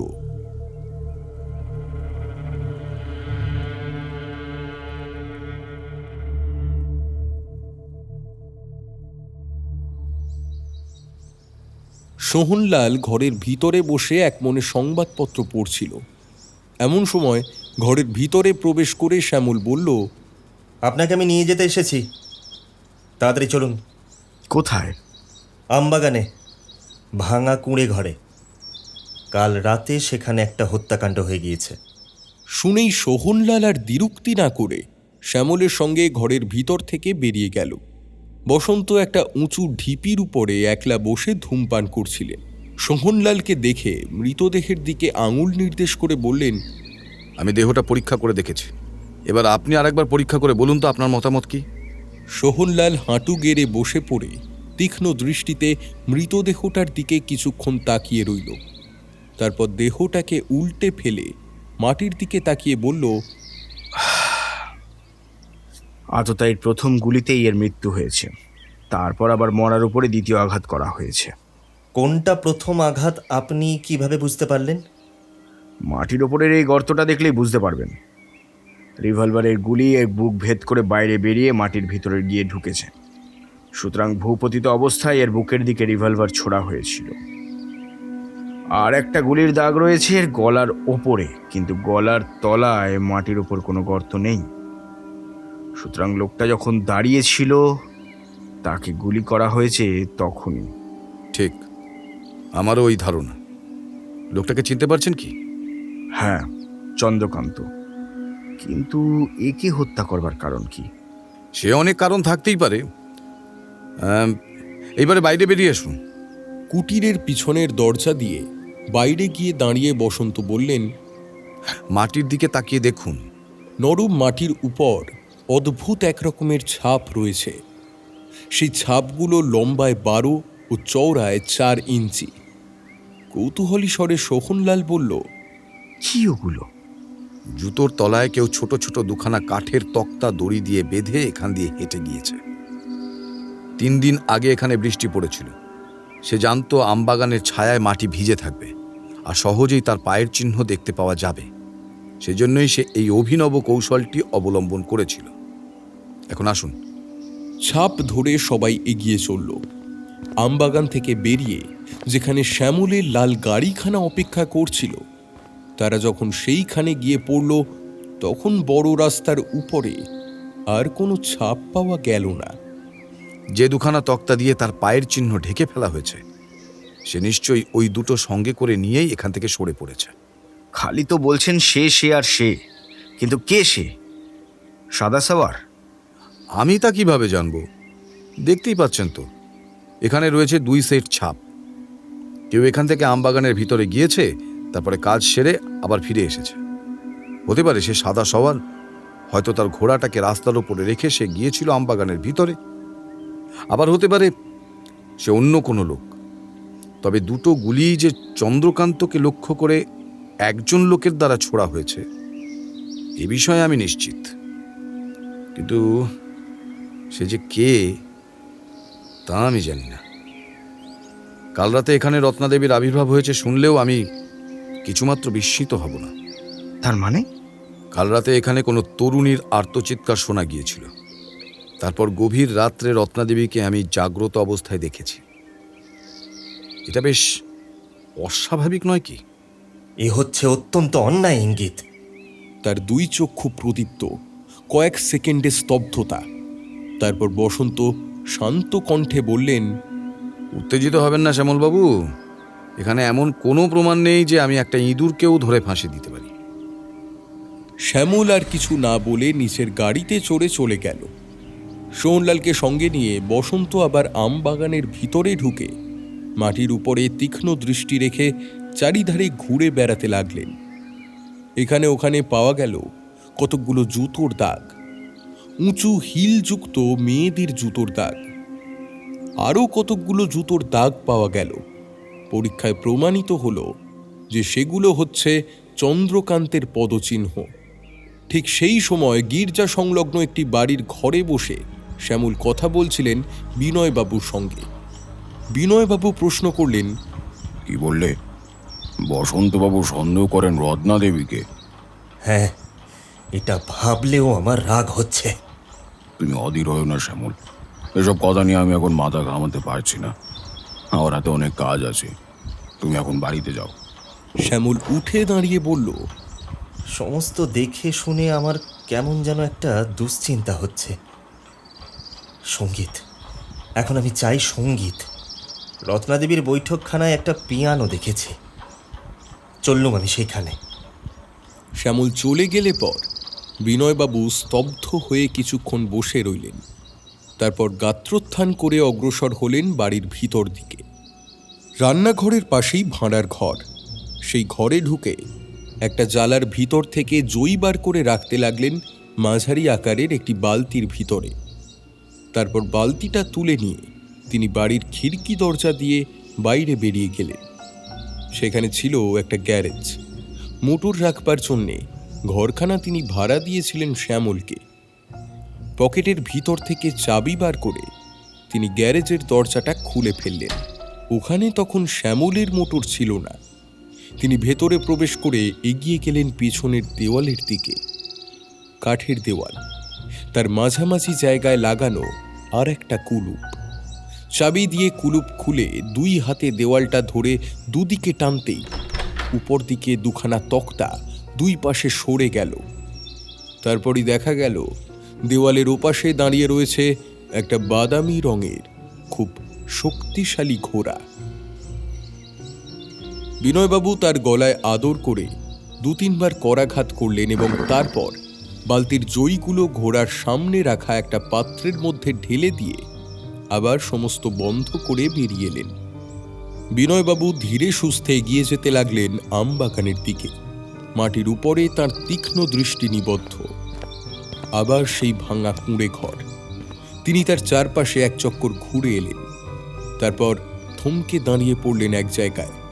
সেখানে মাটির উপরে রয়েছে মেয়েদের জুতোর দাগ এবং সেই সঙ্গেই দেখা গেল একটা ঘোড়ার খুরের চিহ্ন।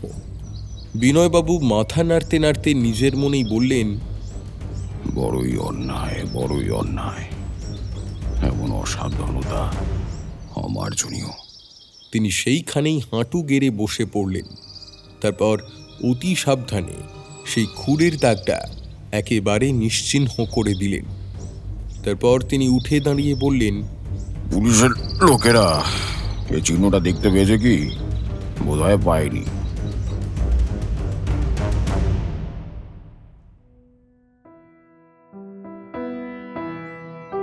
পিয়ানোর উপরে সচল শ্যামলের দুই হাতের নিপুণ আঙুল সুরের ঝংকার সৃষ্টি করছিল। হঠাৎ পিয়ানোর উপরে কার ছায়া এসে পড়ল। শ্যামল মুখ ফিরিয়ে বলল, রত্না, তোমার জন্য চার খাবার আনবার হুকুম দেব কি? আমার এখানে এসে আপনি দেবেন চা আর খাবার আনার হুকুম? শ্যামলবাবু, এরকম কৌতুক পরিপাক করা সহজ নয়। আপনি আমাকে না জানিয়েই আমার বৈঠকখানায় এসে পিয়ানো বাজাতে শুরু করে দিয়েছেন কেন? শোনো রত্না, আমি শ্যামলবাবু নই। তোমার কাছে আমি হচ্ছি শুধু শ্যামল। আপনার কাছে আমি শুধু রত্না নই, ভবিষ্যতে আমাকে রত্না দেবী বলে ডাকলেই খুশি হব। একেবারে এতটা ঘনিষ্ঠতা কেন? এক সপ্তাহ আগেও আপনাকে আমি চিনতুম না, আপনার নাম পর্যন্ত জানতুম না। তাই নাকি? কিন্তু আমার তো মনে হয় আজ 25 বছর ধরে আমি তোমার সঙ্গে আলাপ করছি। এই আনন্দময় একটি সপ্তাহকেই আমার মনে হচ্ছে 25 বছরের মতো সুদীর্ঘ। আপনি কথা বন্ধ করুন, আবার বাজনা শুরু করুন। আপনার বাজনা আমার ভালো লাগছে। সকালের কাঁচা সোনালি রোদ জানালার ভিতর দিয়ে রত্নার মুখের উপরে এসে পড়ছিল। শ্যামলের মনে হলো রত্না হচ্ছে একটি পবিত্র শুভ্র হোম শিখা। সে আবার চেয়ার শুদ্ধ ঘুরে বসে বললে, তথাস্তু, তোমার আদেশে আবার আমি আমার প্রিয়তম পিয়ানোকে অবলম্বন করলুম। পিয়ানো আবার মুখর হয়ে উঠল। তার সপ্তগ্রামের ভিতর দিয়ে ঝরে পড়তে লাগলো যেন অপূর্ব সুরধ্বনির বিচিত্র ধারা। রত্না বুঝতে পারল শ্যামল হচ্ছে একজন অসাধারণ সঙ্গীত শিল্পী। সে অবাক হয়ে তার সঙ্গীতে তন্ময় মুখের দিকে তাকিয়ে রইল। হঠাৎ বাজনা বন্ধ করে শ্যামল উঠে দাঁড়িয়ে বলল, সুন্দর সকাল, সুন্দর সূর্যালোক। চলো রত্না, আমরা একবার নীলাকাশের তলায় হেঁটে আসি। আপত্তি নেই। তারা দুজনে হাত ধরাধরি করে বাড়ির ভিতর থেকে বেরিয়ে পড়ল। তারপর গ্রামের পথ দিয়ে ধীরে ধীরে অগ্রসর হতে লাগলো লক্ষ্যহীনের মতো। ঠিক সেই সময় সোহনলালকে নিয়ে বসন্ত গিয়েছিলেন রত্নার প্রতিবেশী ভুবনচন্দ্র বিশ্বাসের বাসায়।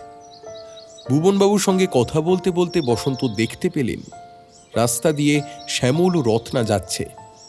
যতক্ষণ দেখা যায় বসন্ত নির্নিমেষ চোখে তাকিয়ে রইলেন তাদের দিকে।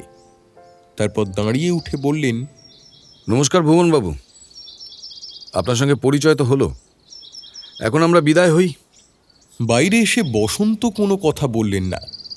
তাঁর মনের ভিতরে ক্রমাগত জেগে উঠছে শ্যামলের মুখ, যেন সে একটা মূর্তিমান সমস্যা।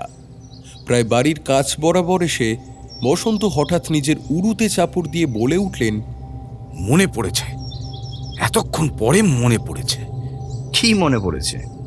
আপনার গত জন্মের কাহিনী? আমার মনে পড়েছে শ্যামলের কথা। যেখানেই হোক, আগে আমি নিশ্চয়ই কোথাও এই শ্যামলকে দেখেছি। প্রথম দিনে তাকে দেখেই আমার এ কথা মনে হয়েছিল, কিন্তু তখন ঠিক বুঝতে পারিনি। বাসায় ফিরে এসেই বসন্ত কলকাতা পুলিশ কমিশনারের কাছে একটি জরুরি তার বার্তা প্রেরণ করলেন।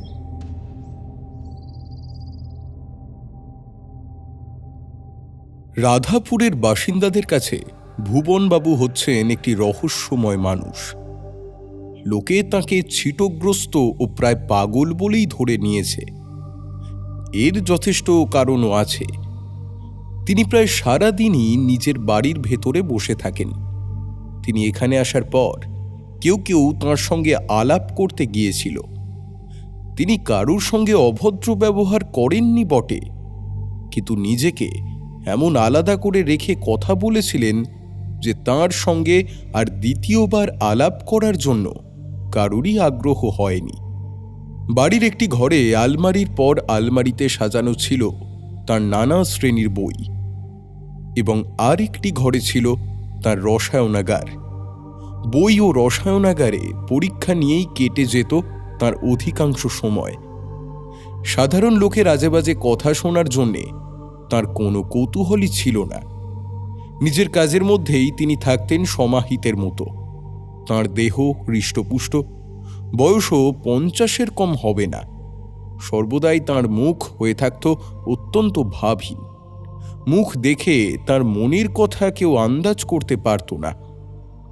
যেদিন চন্দ্রকান্ত চন্দ্রের মৃতদেহ আবিষ্কার হয়, সেই দিনই ডাকপিয়ন তাঁর হাতে একটি পার্সেল দিয়ে গেল। পার্সেলের দিকে তাকিয়ে তাঁর মুখ উজ্জ্বল হয়ে উঠল। ভিতরে কি আছে তা বুঝতে তাঁর বিলম্ব হল না। চটে জড়ানো একটি কার্ডবোর্ডের বাক্সের ভিতর থেকে বেরুল একটা অটোমেটিক রিভলভার। নিষ্ঠুর তার নীল ইস্পাতের রং। সেই সঙ্গে ছিল পরিচিত হস্তাক্ষরে লেখা একখানা চিঠি। চিঠিখানা তিনি 3 বার পড়লেন। তারপর দেশলাইয়ের কাঠি জেলে সেই পার্সেল ও কার্ডবোর্ডের বাক্স প্রভৃতিতে আগুন ধরিয়ে দিলেন। তার চোখের সামনেই সব ভস্মীভূত হয়ে গেল। সেই দিনই মাঝরাতে কালো পোশাক ও হাতে কালো দস্তানা পরে বেরিয়ে গেলেন তিনি বাড়ির বাইরে। রিভলভারটা পকেটে নিতে ভুললেন না। অগ্রসর হলেন তপবনের দিকে। সেখানে পৌঁছে বাগানের ভিতরে ঢুকে সন্তর্পণে পা ফেলে ঝোপের পর ঝোপের ভিতর দিয়ে এগুতে এগুতে তিনি দুই ব্যক্তির কণ্ঠস্বর শুনতে পেলেন। চন্দ্রকান্ত যেদিন নিহত হয় সেই দিন থেকেই রত্নার বাড়ি পাহারা দেওয়ার জন্য বসন্ত নিযুক্ত করেছেন আরও একজন লোককে। তার নাম মন্মথ। একটা ঝোপের ভিতর থেকে উঁকি মেরে ভুবন দেখতে পেলেন খানিক তফাতে দুটো জ্বলন্ত সিগারেটের দীপ্তি। পুলিশের দুই প্রহরী জাগ্রত। শুনতে পেলেন একজন বলছে, আরে এই যেন ভুতুরে ব্যাপার, সবসময় তটস্থ হয়ে থাকতে হয়। গাছের একটা পাতা নড়ল অমনি সঙ্গে সঙ্গে আমার বুক চমকে উঠল। প্রত্যেক ঝোপটাকেই যেন মনে হয় এক একটা মানুষ।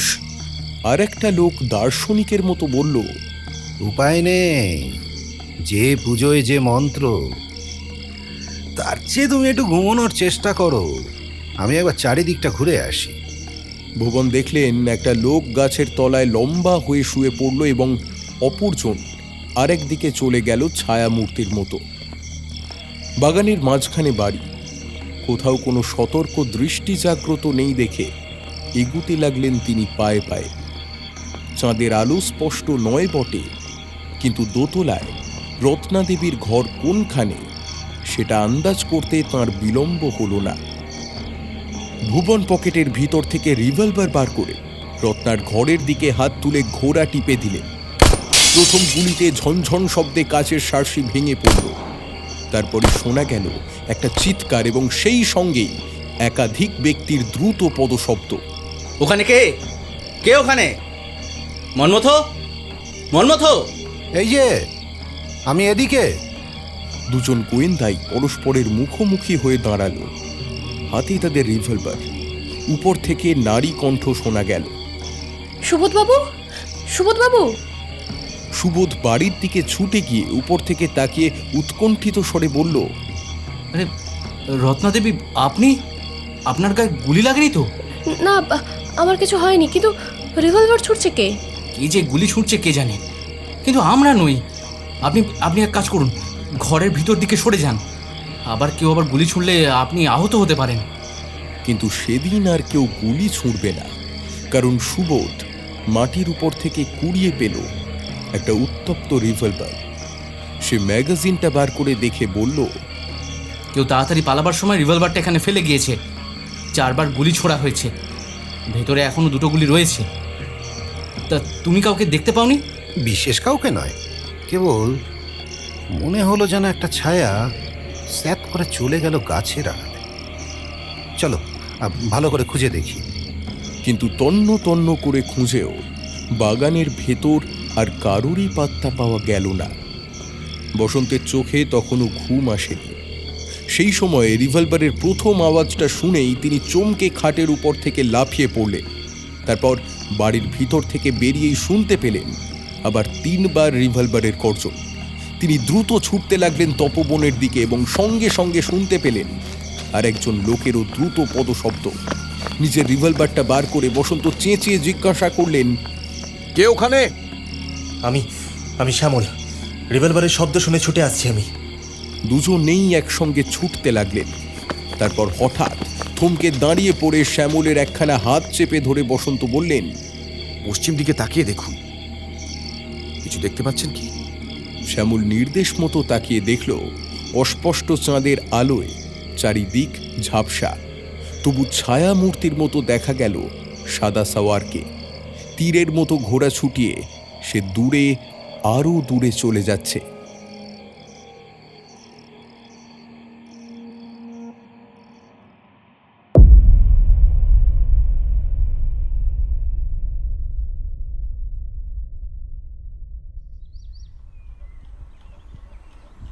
পরদিনের প্রভাতী চায়ের আসরে টেবিলের 3 দিকে বসেছিলেন বসন্ত, সোহনলাল ও শ্যামল। বসন্ত বললেন, সমস্ত ব্যাপারটাই নীরের বোকামি বলে মনে হচ্ছে।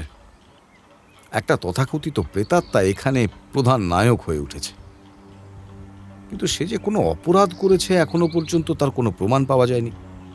একদিন এক নারীর চিৎকার শোনা গিয়েছে, আর মারা পড়েছে চন্দ্রকান্ত। তারপর কালকে রাতের ঘটনা, রত্নাদেবীর বাগানে এক অনাহুত ভদ্রলোকের আবির্ভাব হয়েছিল। তবে সেই যে সাদা সওয়ার, এ কথা জোর করে বলা যায় না। কিন্তু সে প্রথম শ্রেণীর গর্ধবের মতো রত্নাদেবীর ঘরে জানালা লক্ষ্য করে উপরে উপরে 4 বার রিভলভার ছুঁড়েছে। সে নিশ্চয়ই জানতো নিচে থেকে অমন করে গুলি ছুড়লে ঘরের কাউকে হত্যা করা যাবে না। তারপর রত্নাদেবী যখন নিজেই জানলার সামনে এসে দেখা দেন, তখনও তার রিভলভারের ভিতরে 2টো গুলি অবশিষ্ট ছিল। তবু সে গুলি ছোঁড়েনি, বরং ইচ্ছে করেই আমাদের উপহার দিয়ে গিয়েছে তার রিভলভারটা। সুতরাং বেশ বোঝা যাচ্ছে রত্নাদেবীকে হত্যা করার উদ্দেশ্য তার ছিল না। তবু পুলিশের হাতে গ্রেপ্তার হবার ঝুঁকি নিয়ে এই পণ্ডশ্রম আর 4-4টে বুলেট নষ্ট করা কেন? হয়তো সে নির্বোধ নয়, নয়তো সে নতুন কোনো চক্রান্তের আয়োজন করছে। কিন্তু প্রশ্ন হচ্ছে এই নতুন চক্রান্তটা কি? তা এই ব্যাপারে আপনি কি কিছু অনুমান করতে পারেননি? হয়তো কোনো কোনো কথা আমি আন্দাজ করতে পেরেছি, কিন্তু সেই আন্দাজের উপরে নির্ভর করে আপাতত কিছুই করতে পারিনি। আচ্ছা, এই সাদা সওয়ার যে কে সে কথা আপনি বলতে পারেন? হয়তো বলতে পারি, কিন্তু তাও বলবার সময় এখনো হয়নি। দেখুন, আপনারা যদি এমনভাবে হাত গুটিয়ে বসে থাকেন তাহলে রত্নাদেবী যে কোনো দিন সমূহ বিপদে পড়তে পারেন, সেটা বুঝতে পারছেন কি? ব্যস্ত হবেন না শ্যামলবাবু। বসন্তবাবু এখন নিরুপায়। কাউকে গ্রেপ্তার করবার মতো যথেষ্ট প্রমাণ এখনো আমরা সংগ্রহ করতে পারিনি। ধরুন সাদা সাওয়ারের কথা, তার বিরুদ্ধে একমাত্র অভিযোগ হচ্ছে এই যে ঘোড়ায় চড়ে সে নৈশ ভ্রমণ করে। এটা তার খুশি বা খেয়াল, এই জন্য কেউ তাকে গ্রেপ্তার করতে পারে না। গ্রেপ্তার করলেও বিচারে সে মুক্তি পাবে, আর সেটা হয়ে দাঁড়াবে একটা প্রহসন। বসন্ত গাত্রোত্থান করে বললেন, চলুন আমরা রত্নাদেবীর সঙ্গে একবার দেখা করে আসি।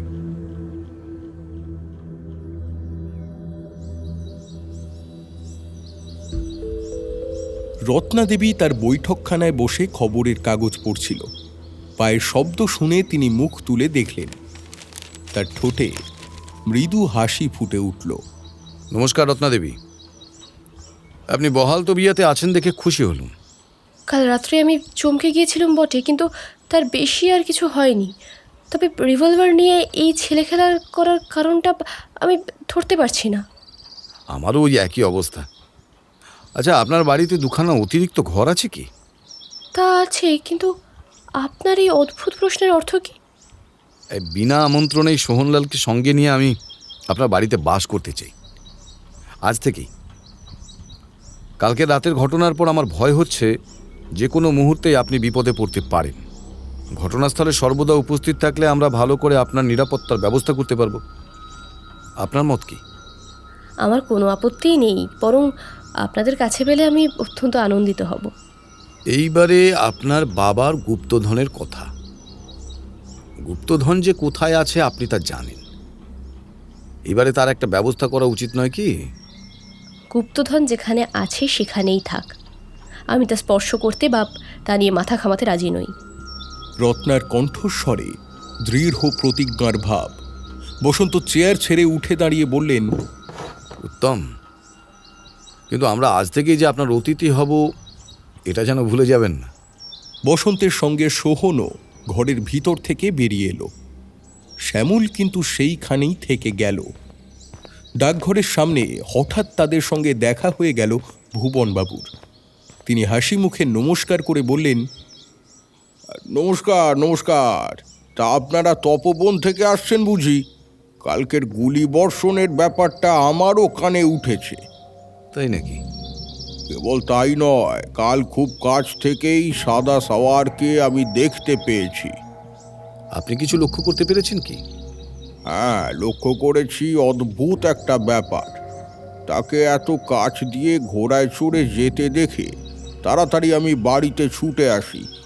অবশ্যই বৈজ্ঞানিক যুগে ভূত প্রেত নিয়ে কেউ মাথা ঘামায় না, কিন্তু আমার চোখের সামনেই একটা আজব ঘটনা।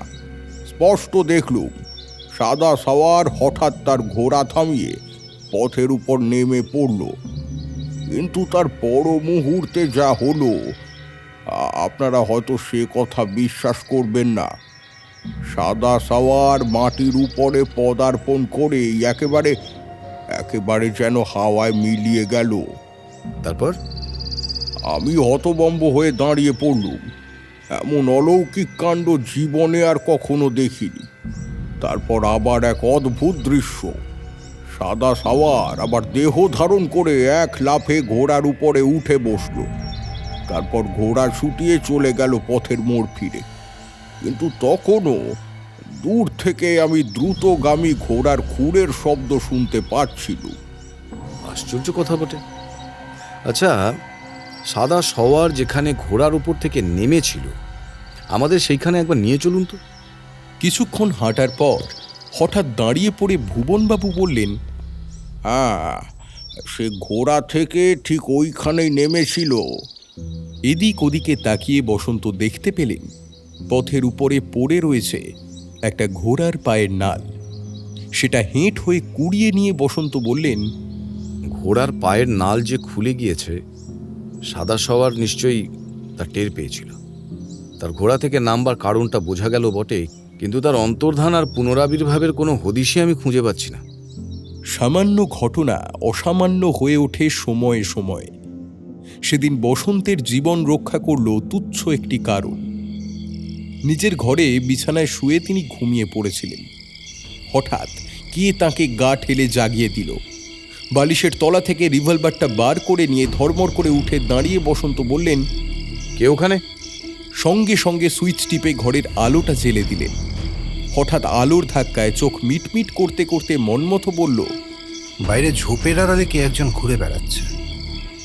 আমি সুবোধকে জাগিয়ে দিয়ে আপনাকে ডাকতে এসেছি। বেশ করেছ। বলে তিনি তাড়াতাড়ি জামা পরতে লাগলেন। সোহনলালকেও জাগিয়ে দেবো? দরকার নেই। বলে বসন্ত দ্রুত পা চালিয়ে বাড়ির বাইরে গিয়ে দাঁড়ালেন। মনমতো এগিয়ে গিয়ে বলল, এইদিকে আসুন স্যার। দুজনে অগ্রসর হলেন। হঠাৎ গাছের আড়াল থেকে একটা ছায়া তাঁদের সামনে এসে দাঁড়ালো। সুবোধ। সে বলল, ওই ঝোপটার ভেতরে এখনো কেউ লুকিয়ে আছে। আচমকা ঝোপটা দুলিয়ে একটা সাদা মতো কি বেরিয়ে এলো এবং সঙ্গে সঙ্গে মনমথ তার রিভলভার তুলল। বসন্ত চট করে মনমথের হাতটা চেপে ধরে বললেন, থামো বাপু, থামো। ওটা হচ্ছে একটা গোল, ভয় নেই, ও তোমাকে গুঁতোতে আসবে। বলেই মাটি থেকে একটা ঢিল তুলে নিয়ে গরুটার দিকে নিক্ষেপ করলেন। সঙ্গে সঙ্গে সে টেনে দৌড় দিল। বসন্ত ফিরে বললেন, মনমতো, এইবার বুঝি তোমার রাত জাগবার পালা? আগে হ্যাঁ। আচ্ছা, আজ আর তোমাকে রাত জাগতে হবে না। ঘুম যখন ভেঙেছে, আমার চোখে আর ঘুম আসবে না। আমি এখানেই বসে রইল। তুমি আমার ঘরে গিয়ে বাকি রাতটা ভালো করে ঘুমিয়ে নাও। কিন্তু বসন্তের পাহারা দেওয়া আর হলো না, কারণ বাইরের ঠান্ডা হাওয়ায় দেখতে দেখতে তার দুই চোখ ঘুমে জড়িয়ে এলো। আর তার কতক্ষণ পরে তা তিনি জানেন না, কিন্তু আবার কে তার গা ধরে নাড়া দিতেই তিনি চোখ মেলে দেখলেন চারিদিকে ধপধপ করছে দিনের আলো। এক লাফে উঠে দাঁড়িয়ে বসন্ত বললেন, ও কি হুঁশিয়ার পাহারাওয়ালা আমি! হ্যাঁ, হন হন করে তিনি বাড়ির ভিতরে গিয়ে ঢুকলেন। তারপর নিজের ঘরে প্রবেশ করে দেখলেন তখনও মন্মথের ঘুম ভাঙেনি। আজ কি সবাইকেই ঘুমে পেয়েছে? এই বলে তিনি মন্মথের গা ধরে নাড়া দিতে দিতে বললেন, ওহে, উঠে পড়ো, বেলা হয়েছে। মন্মথ, মন্মথ। তবু কোনো সাড়া নেই। বসন্ত সন্দিগ্ধভাবে মন্মথের জামার বোতাম খুলে তার বুকে হাত দিয়েই অত্যন্ত চমকে উঠলেন। তার হৃৎপিণ্ড স্থির, মন্মথ বেঁচে নেই। প্রথমটা তিনি দাঁড়িয়ে রইলেন স্তম্ভিতের মতো। তারপরই দেওয়ালের দিকে তাঁর দৃষ্টি আকৃষ্ট হল। মন্মথের শয্যা পাতা ছিল দেওয়াল ঘেঁষে এবং তার মাথার পাশে দেওয়াল বেয়ে নিচে নেমে এসেছে একটা রাবারের নল। একটা ভেন্টিলেটরের ভিতর দিয়ে নলটা অদৃশ্য হয়ে গেছে বাইরের দিকে। তিনি তাড়াতাড়ি সেই দিকের জানালা খুলে দিয়ে বাইরের দিকে তাকিয়ে দেখলেন নলের অন্য প্রান্তটা বাইরের দেওয়াল বেয়ে প্রায় বাগানের মাটি পর্যন্ত নেমে গিয়েছে। ঘরের ভিতর দিকে ফিরে মৃতদেহের দিকে তাকিয়ে বসন্ত অল্পক্ষণ কি চিন্তা করলেন। তার মনে জাগল একটা সন্দেহ। তিনি হেঁট হয়ে পড়ে একটা জ্বলন্ত দেশলাইয়ের কাঠি মেঝের ইঞ্চি কয়েক উপরে নিয়ে গেলেন। কাঠিটা তৎক্ষণাৎ নিভে গেল। আবার একটা কাঠি জ্বালালেন, কিন্তু তাও নিভে গেল। সোজা হয়ে দাঁড়িয়ে তিনি বললেন, কার্বন মনোক্সাইড গ্যাস দিয়ে বেচারা মন্মথকে পরলোকে পাঠানো হয়েছে। ভগবান সাক্ষী, এ কাজ যে করেছে ফাঁসি কাটে তাকে ঝুলতে হবেই। পরদিন সকালে রত্না যখন তাকে চা খেতে ডাকল, বসন্ত তার কাছে কোনো কথা ভাঙলেন না। সোহনলাল থানায় গিয়েছিল, সেই জন্য তাঁরা দুজনেই নীরবে চা পান করতে লাগলেন। এমন সময় বাগান থেকে শোনা গেল শ্যামলের মোটরের সুপরিচিত ভিঁপুর আওয়াজ। বসন্তের মুখের উপরে একটা কালো ছায়া ঘনিয়ে উঠেই মিলিয়ে গেল। শ্যামল সম্পর্কে তিনি পুলিশ কমিশনারের কাছে যে টেলিগ্রাম পাঠিয়েছিলেন, আজ সকালেই তার জবাব এসেছে। অদ্ভুত জীব এই শ্যামল। সে যে এখানকার ঘটনাগুলোয় কোনো না কোনোভাবে জড়িত আছে সে বিষয়ে একটুও সন্দেহ নেই, কিন্তু ঠিক কোন ভূমিকায় সে অভিনয় করছে সেটাই ভালো করে বোঝা যাচ্ছে না। শ্যামলের আবির্ভাবের আগেই বসন্ত চেয়ার ত্যাগ করে বললেন, রত্নাদেবী, আমি সোহনলালের গাড়ির হর্ন শুনেছি। তিনি বোধহয় থানা থেকে ফিরে এলেন। তার সঙ্গে আমার জরুরি পরামর্শ আছে। এখন আমি নিজের ঘরে চললুম। বসন্তের প্রস্থানের সঙ্গে সঙ্গেই শ্যামলের প্রবেশ। সে ঘরে ঢুকেই প্রফুল্ল মুখে বলল, সুপ্রভাত রত্না। আজকের এমন সুন্দর সকালটা তুমি ঘরের কোণে বসে নষ্ট করছো কেন? করছি নাকি? করছো বই কি, তুমি কেবল ঘরের কোণেই বন্দি নও, আবার দুটো গোয়েন্দা তোমার সঙ্গী হয়েছে। গোয়েন্দার নাম শুনলেই আমার গায়ে কেমন যেন একটা জ্বর আসে। কোন শ্রেণীর লোক আমার সঙ্গী হবেন সেটা কি আপনি আমার জন্য নির্বাচন করতে চান? আচ্ছা আচ্ছা, ও আলোচনা এখন থাক। এখন আমি তোমাকে নিয়ে আমার গাড়িতে চড়ে খানিকটা বেরিয়ে আসতে চাই। কোয়েরিডা মিয়া, তোমার মত কি? কুয়ারবেডা মিয়া? ও কথার মানে কি? ওটা কোন দেশে কথা? কথাটা হচ্ছে স্পেন দেশের। ওর মানে হচ্ছে বেড়ালে খিদে বাড়ে। বাবা লাইব্রেরিতে স্পেনীয় ভাষার একটা অভিধান আছে বটে। থাকবে, দেখো তা নিয়ে সময় নষ্ট করো না। চলো আমরা বরং বেরিয়ে আসি। রত্না উঠে দাঁড়িয়ে বলল, বেশ, জামা কাপড় বদলে এখনই আমি আসছি, আপনি একটু অপেক্ষা করুন। মিনিট 10 সেইখানেই চুপ করে বসে রইল শ্যামল।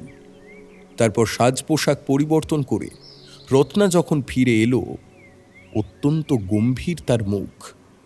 শ্যামলের দিকে পাশ ফিরে দাঁড়িয়ে রত্না ধীরে ধীরে বলল, আমি আপনার সঙ্গে যেতে পারি, কিন্তু একটা শর্তে। ইতিমধ্যে এখানে আসবার আগে সে লাইব্রেরিতে ঢুকে স্পেনীয় অভিধান খুলে দেখে এসেছে কোয়েরিডার মানে হচ্ছে প্রিয়তমা। তার শর্তটা কি শুনি? আপনি আর কখনো আমাকে কুয়ারডিয়া বলে ডাকবেন না।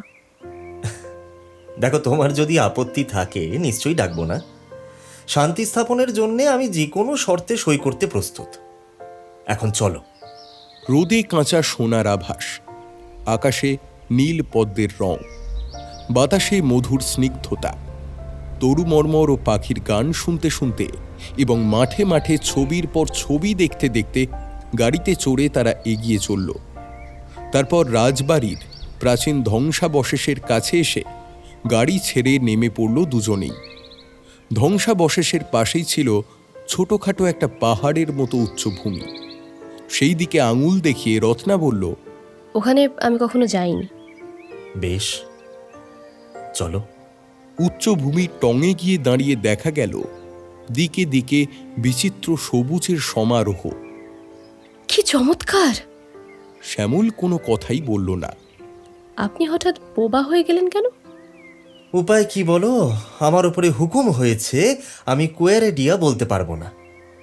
তাহলে যাকে ভালোবাসি তাকে আমি কি বলে ডাকবো? তুমি না হয় সেটা আমাকে বলে দাও। রত্না মাথা নত করে নির্বাক মুখে স্থির হয়ে দাঁড়িয়ে রইল। হ্যাঁ, আমি তোমাকে ভালোবাসি। আজ এই কথাটাই জোর করে বলতে চাই আমি। কাল যদি আমাকে হঠাৎ এখান থেকে চলে যেতে হয়, তোমার সঙ্গে যদি আর কখনো আমার দেখাও না হয়, তাহলেও তুমি চিরদিনই আমার মনকে অধিকার করে থাকবে। এখন তুমি কথা বলছো না কেন? যা বললুম বুঝতে পেরেছ কি? হ্যাঁ। হঠাৎ শ্যামল দুই হাতে রত্নাকে জড়িয়ে ধরল। তারপর তন্ময় দৃষ্টিতে তার মুখের দিকে তাকিয়ে শ্যামল গাঢ় স্বরে ডাকলে, রত্না। রত্না তখনও কিছু বলল না এবং নিজেকেও তার আলিঙ্গন থেকে মুক্ত করে নেবার চেষ্টা করল না। তারপর শ্যামল তার মুখচুম্বন করল। তার ললাটে, তার কপলে, তার ওষ্ঠাধরে এসে পড়ল চুম্বনের পর চুম্বন। রত্না তখনও কোনো আপত্তি করল না বটে, কিন্তু শ্যামলের হাত ছাড়িয়ে একটু তফাতে গিয়ে ধীরে ধীরে বলল, এইখানে ঘাসের উপরে বসুন, আপনার সঙ্গে আমার কথা আছে। শ্যামল তার কথা মতো সেইখানে বসল। কাপড়ের ভিতর থেকে একখানা কাগজ বার করে রত্না বলল, এটা হচ্ছে একটা টেলিগ্রাম। বসন্তবাবু এটি পাঠ করে ছিঁড়ে ওয়েস্ট পেপার বাস্কেটের ভিতরে ফেলে দিয়েছিলেন। একখণ্ড কাগজ উড়ে ঘরের মেঝের উপরে গিয়ে পড়েছিল। তাতে আপনার নাম দেখে আমি সেখানা কুড়িয়ে নিই। তারপর অন্য খণ্ডগুলো পাশাপাশি সাজিয়ে সমস্ত টেলিগ্রামটা আমি পড়ি। শ্যামল সেটা নিয়ে পড়ল। টেলিগ্রামখানা লেখা ছিল ইংরেজিতে। তার বাংলা অনুবাদ এই রকম: শ্যামল কুমার সেনের কথা জিজ্ঞাসা করেছ। বোম্বাই পুলিশ তাকে খুব চেনে। রাহাজানি এবং বিষ দিয়ে নরহত্যা ইত্যাদির মামলায় সে জড়িত হয়েছিল।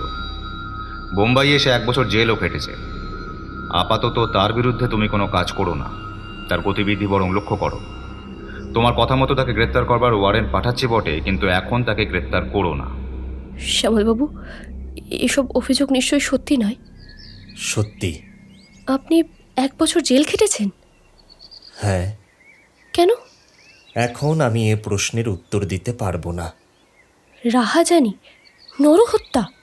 হয়তো তাই। রত্নার মাথা ঘুরতে লাগলো। তার সারা দেহ অবশ হয়ে এলো। সে মাথা ঘুরে পড়েই যাচ্ছিল। শ্যামল তাড়াতাড়ি 2 হাতে তাকে ধরে ফেলল। শ্যামলের হাত জোর করে ছাড়িয়ে নিয়ে দূরে সরে গিয়ে রত্না তীক্ষ্ণ স্বরে বলে উঠল, আপনি রাহাজানি করেছেন? আপনি খুন করেছেন? আপনি জেল খেটেছেন? হা ভগবান, মানুষ চেনা এতই কঠিন? রত্না, অপেক্ষা করো। আমার উপরে অবিচার করো না। এসব ভয়ানক কথা জানবার পরও আপনাকে আমি বিশ্বাস করব? হ্যাঁ। তারপর আপনি এখানে এসেছেন, গায়ে পড়ে আমার সঙ্গে আলাপ করেছেন, কিন্তু কেন কেন কেন? আপাতত আমার কথাকেই বিশ্বাস করতে হবে রত্না। এর বেশি আমি কিচ্ছু আর বলতে পারবো না। আর যদিও বা বললেও তুমি বুঝতে পারবে না। এখন চলো, বেলা হয়েছে, গাড়িতে উঠবে, এসো। না, আপনার সঙ্গে আমি যাব না।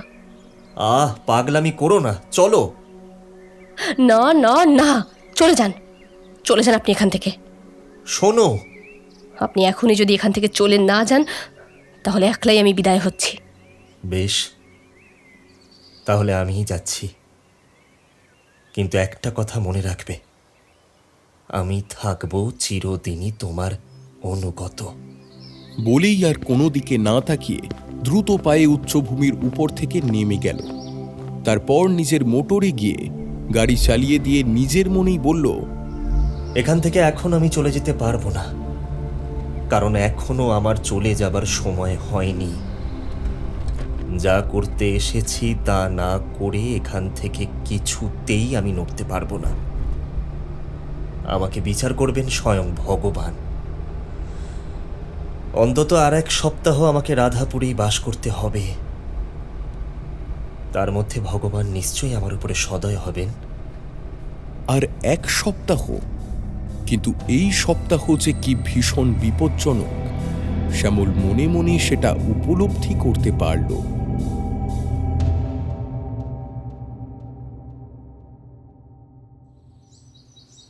সোমনলাল বাবু, এখানে চুপ করে একলা বসে বসে কি করছেন? প্রাকৃতিক দৃশ্য উপভোগ করছি।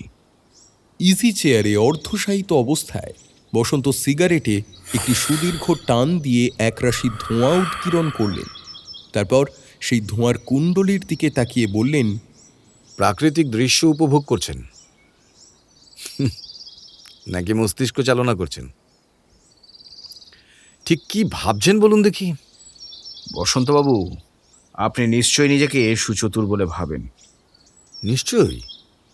এ কথা কি আপনিও জানেন না? আমার জানা অজানার উপরে কিছুই নির্ভর করছে না। কিন্তু বলুন দেখি, ওই সেকেলে ধ্বংসস্তূপের সঙ্গে আমাদের বর্তমান মামলাটার সম্পর্ক কি? হঠাৎ এ প্রশ্ন কেন? এই প্রশ্ন ওঠে বই কি। গভীর রাত্রে সাদা সাওয়ারকে ওই ধ্বংসস্তূপের উপরই দেখা যায় কেন? এত জায়গা থাকতে সেখানেই বা তার আবির্ভাব হয় কেন? সেখানে গিয়ে সে কি করে? সে কি করতে পারে? সে মাটি খুঁড়ে দেখে। কি করে জানলেন আপনি? ওই ধ্বংসস্তূপটা আমি আজ নিজে পরীক্ষা করে এসেছি। স্বচক্ষে দেখেছি জায়গায় জায়গায় নতুন মাটি খোঁড়ার চিহ্ন। কেন সে মাটি খোঁড়ে? গুপ্তধন আবিষ্কার করবার জন্যে। এত জায়গা থাকতে ওই ধ্বংসস্তূপই বা তার দৃষ্টি আকর্ষণ করলো কেন? হয়তো একটা ভ্রান্ত বিশ্বাস। এখানকার বাসিন্দাদের বিশ্বাস তপবনের ভিতর থেকে ওই ধ্বংসস্তূপ পর্যন্ত একটা গুপ্ত সুড়ঙ্গ পথ আছে। এসব সেকেলের জনশ্রুতি। আমরা আমলে না আনতে পারি, কিন্তু সাদা সওয়ার আমাদের দলের লোক নয়।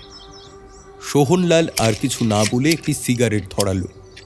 দুজনে ধূমপান করতে লাগলো মৌন মুখে। হঠাৎ সোহনলাল বলে উঠল, আহা, কি স্বর্গীয় দৃশ্য! ইজি চেয়ারের উপরে সোজা হয়ে উঠে বসে বসন্ত বললেন, মানে? সোহনলাল নীরবে সুদূরে অঙ্গুলি নির্দেশ করল। সেখান থেকে দূরে দেখা যাচ্ছিল ধ্বংসস্তূপের উচ্চভূমিটা। তার উপরে আলিঙ্গনে আবদ্ধ দুই মূর্তি, একজন পুরুষ ও একজন নারী। স্বর্গীয় দৃশ্যই বটে। ওই দৃশ্যের নটনটি হচ্ছে শ্যামল আর রত্না। কিন্তু সোহনলাল বাবু, এই শ্যামলকে নিয়ে আমি দুশ্চিন্তায় পড়ে গেছি। কেন? কেন? বলতা দেখলে মানুষ অস্থির হয়ে ওঠে কেন? সে জানে একটু অসাবধান হলেই তাকে বিষম যন্ত্রণা ভোগ করতে হবে। আর দেহের কোথায় যে হবে সে যন্ত্রণা, মানুষ তা আগে থেকে জানতে পারে না। তাই নাকি? হ্যাঁ, আপাতত আপনি মুখ বন্ধ করুন, আমাকে একটু ভাবতে দিন। বসন্ত ইজি চেয়ারে পাদানের উপর দুটো পা তুলে দিয়ে প্রায় শুয়ে পড়লেন। তারপর আর কোনো দিকে না তাকিয়ে স্তব্ধ হয়ে রইলেন নিমিলিত নেত্রে। পুলিশ কমিশনারের আদেশ তাঁর ভালো লাগেনি। শ্যামলের বিরুদ্ধে প্রমাণ সংগ্রহ করার জন্য তাঁর উপরে নির্দেশ দেওয়া হয়েছে, কিন্তু তাকে নাকি এখন গ্রেপ্তার করা চলবে না। শ্যামলের মুখ পরিচিত হলেও তিনি আগে তাকে চিনতে পারেননি। পুলিশ কমিশনারের টেলিগ্রাম পাওয়ার পর এখন সব কথা তাঁর মনে পড়ছে। শ্যামল হচ্ছে একজন অসাধারণ অপরাধী। কয়েক বছর আগে গুন্ডাদের সর্দার আলগু রিভলভারের গুলিতে মারা পড়ে এবং সকলেই এক বাক্যে বলেছিল যে এ হচ্ছে শ্যামলের কীর্তি। এ সম্বন্ধে পুলিশ তাকে সরাসরি প্রশ্ন করতেও বাকি রাখেনি। শ্যামল সকলের মুখের উপরে হো হো করে হেসে উঠে বলেছিল, আপনারা হচ্ছেন বাক্যবাগীশের দল। কেবল বড় বড় ফাঁকা বুলি গপচাতেই শিখেছেন। আগে আমার বিরুদ্ধে প্রমাণ সংগ্রহ করুন, তারপর আমার সঙ্গে কথা বলতে আসবেন। পুলিশকে হার মেনে বোবার মতো চলে আসতে হয়। আলী বলে আর একটা বদমাশ ছিল। পথে পথে সে রাহাজানি করে বেড়াত। বারদুয়েক তার বিরুদ্ধে খুনের মামলাও রুজু হয়েছে, কিন্তু প্রমাণের অভাবে সে খালাসও পেয়েছে। একদিন আলীরও মৃতদেহ পাওয়া যায় মধ্য কলকাতার একটা সরু গলির ভিতরে। তার বুকে ছিল ছুরির আঘাতের চিহ্ন। মৃত্যুর খানিকক্ষণ আগেই তাকে দেখা গিয়েছিল শ্যামলের সঙ্গে। স্থানীয় বাসিন্দারা মত প্রকাশ করে আলী মারা পড়েছে শ্যামলেরই হাতে। সেবারেও তাকে থানায় ডাকিয়ে এনে জিজ্ঞাসাবাদ করা হয়, কিন্তু ওই পর্যন্তই। তাকে গ্রেপ্তার করা চলে, তার বিরুদ্ধে এমন কোনো প্রমাণই পাওয়া যায়নি। আজ রাধাপুরে হয়েছে সেই শ্যামলেরই আবির্ভাব। সে যে এখানে এসেছে গোবিন্দ দাসের গুপ্তধনের লোভেই, সে বিষয়ে কোনো সন্দেহই নেই। বসন্ত ভাবতে লাগলেন, এখন কি করা যায়। সোহনলাল হঠাৎ বলে উঠল, ঠিক কথা, তাকে গ্রেপ্তারি করুন। কাকে? শ্যামলকে। আপনি কি অন্তর্যামী? হুম, আমি সামান্য গোয়েন্দা মাত্র। দেখলুম আপনি মাঝে মাঝে একবার শক্ত হয়ে দুহাত মুঠো করছেন, তারপর আবার কতকটা শান্ত হয়ে মাথা নাড়ছেন। বুঝলুম আপনার মন সন্দেহ দোলায় দোদুল্যমান। আরও দেখলাম আপনি থেকে থেকে বারবার ঘরের দরজার দিকে উৎসুক দৃষ্টি নিক্ষেপ করছেন, যেন আপনি এখানে আর কাউকে দেখবার প্রত্যাশায় আছেন। কিন্তু এখানে আর কে আসতে পারে? হয় রত্নাদেবী, নয় শ্যামল। আন্দাজে আমি এই দুজনের ভিতরে একজনকে নির্বাচন করে নিয়েছি। পদ্ধতিটা আধুনিক নয়, এটা হচ্ছে প্রাচীন শার্লক হোমসের পদ্ধতি। সোহনবাবু, শ্যামলকে নিয়ে আমায় রীতিমতো মাথা ঘামাতে হচ্ছে। আপনি জানেন না সে কিরকম বিপজ্জনক লোক। ঠিক সেই সময় দেখা গেল ফটক দিয়ে বাগানের ভিতরে প্রবেশ করছে আর এক মূর্তি। সোহনলাল বলল, এই যে পাদ্রী বিনয়বাবু আসছেন। শ্যামলের মুখে শুনেছি বিনয়বাবু সাধ উনি শখের গোয়েন্দা হবেন। পাদ্রী হবে গোয়েন্দা, আবার গোয়েন্দা হবে পাদ্রী? আজব কথা বটে। বিনয়বাবু ধীরে ধীরে ঘরের ভিতরে প্রবেশ করলেন। তারপর এক মুখ হেসে বললেন, এমন চমৎকার দিনেও আপনারা কেবল অপরাধ তত্ত্ব নিয়ে মাথা ঘামাচ্ছেন তো? একরকম তাই বটে। আসুন স্যার, বসুন। শুনলাম আপনি নাকি শখের গোয়েন্দা হতে চান। এটা একটা বাজে খেয়াল বসন্তবাবু। পাদ্রীদেরও সত্যিকার জীবন দেখবার স্বাদ হয় নাকি? অপরাধের ভিতরে সত্যিকার জীবন পাওয়া যায় না। অপরাধ একটা ব্যাধি ছাড়া কিছুই নয়। আপনি হচ্ছেন বিখ্যাত পুলিশ কর্মচারী, কিন্তু আপনি কি সাদা সওয়ারের বিরুদ্ধে এখনো পর্যন্ত কোনো প্রমাণই আবিষ্কার করতে পারেননি? আমি তো জানি প্রমাণ আছে আপনার কাছেই। কিরকম? আপনি তো সাদা সওয়ারের ঘোড়ার পায়ের একটা নাল হস্তগত করেছেন। করেছি বটে, কিন্তু সেটা কোনো ঘোড়ার খুরের নাল, এ কথা কেমন করে প্রমাণিত হবে? খুব সহজেই। ভুবনবাবুর মুখে শুনেছি সাদা সওয়ার কাল রাত্রে পথের যেখানে ঘোড়া থেকে নেমে পড়েছিল, এ নালটা পাওয়া গিয়েছে ঠিক সেইখানেই। হতে পারে, কিন্তু সাদা সওয়ার যে ওই নালটা খোঁজবার জন্যই ঘোড়া থেকে নেমেছিল, এটা কিছুতেই জোর দিয়ে বলা যায় না। তার উপরে এইটুকুই খালি জানা গিয়েছে যে সাদা সওয়ার কেবল রাতেই ঘোড়ায় চড়ে বেড়ায়। না, সেটা অপরাধ নয়। তাকে হাতে নাতে কোনো বেআইনি কাজ করতে দেখেছে আজ পর্যন্ত এমন কোনো সাক্ষীও পাওয়া যায়নি। যাকে সাদা শহরের কথা, গির্জা সংক্রান্ত ব্যাপার নিয়ে আমি এখন এসেছি রত্নাদেবীর কাছে। তিনি বাড়িতে আছেন তো? রত্নাদেবী খুব সকালেই বাড়ি থেকে বেরিয়ে গিয়েছেন, এখনো ফেরেননি। বলেই বসন্ত নিজের হাত ঘড়ির দিকে তাকিয়ে আসন ছেড়ে উঠে দাঁড়িয়ে বললেন, তাই তো, বেলা 12টা বাজে। আমরা মধ্যাহ্ন ভোজনের জন্য অপেক্ষা করছি, কিন্তু রত্নাদেবী এখনো এলেন না কেন?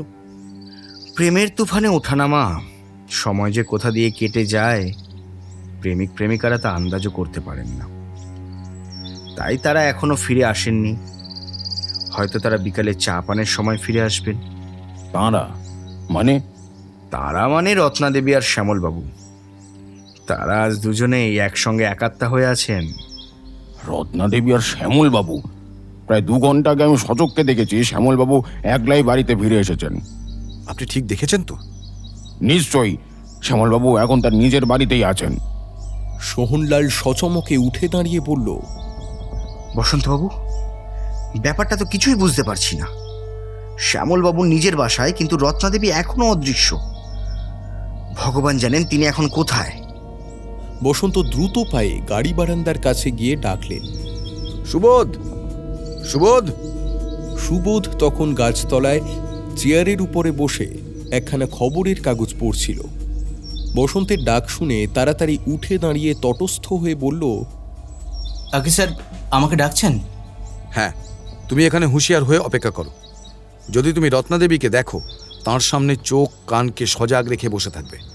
তিনি যদি আর কোথাও যেতে চান, যেতে দেবে না। দরকার হলে তাকে গ্রেপ্তারও করতে পারো।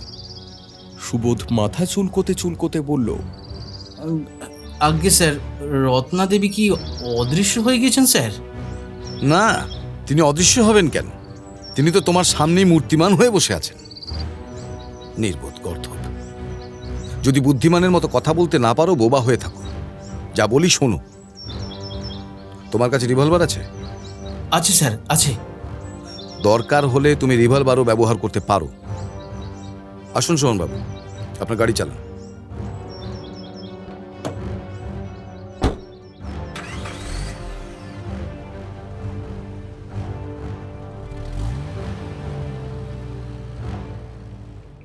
ধন্যবাদ এতক্ষণ আমাদের সঙ্গে থাকার জন্য।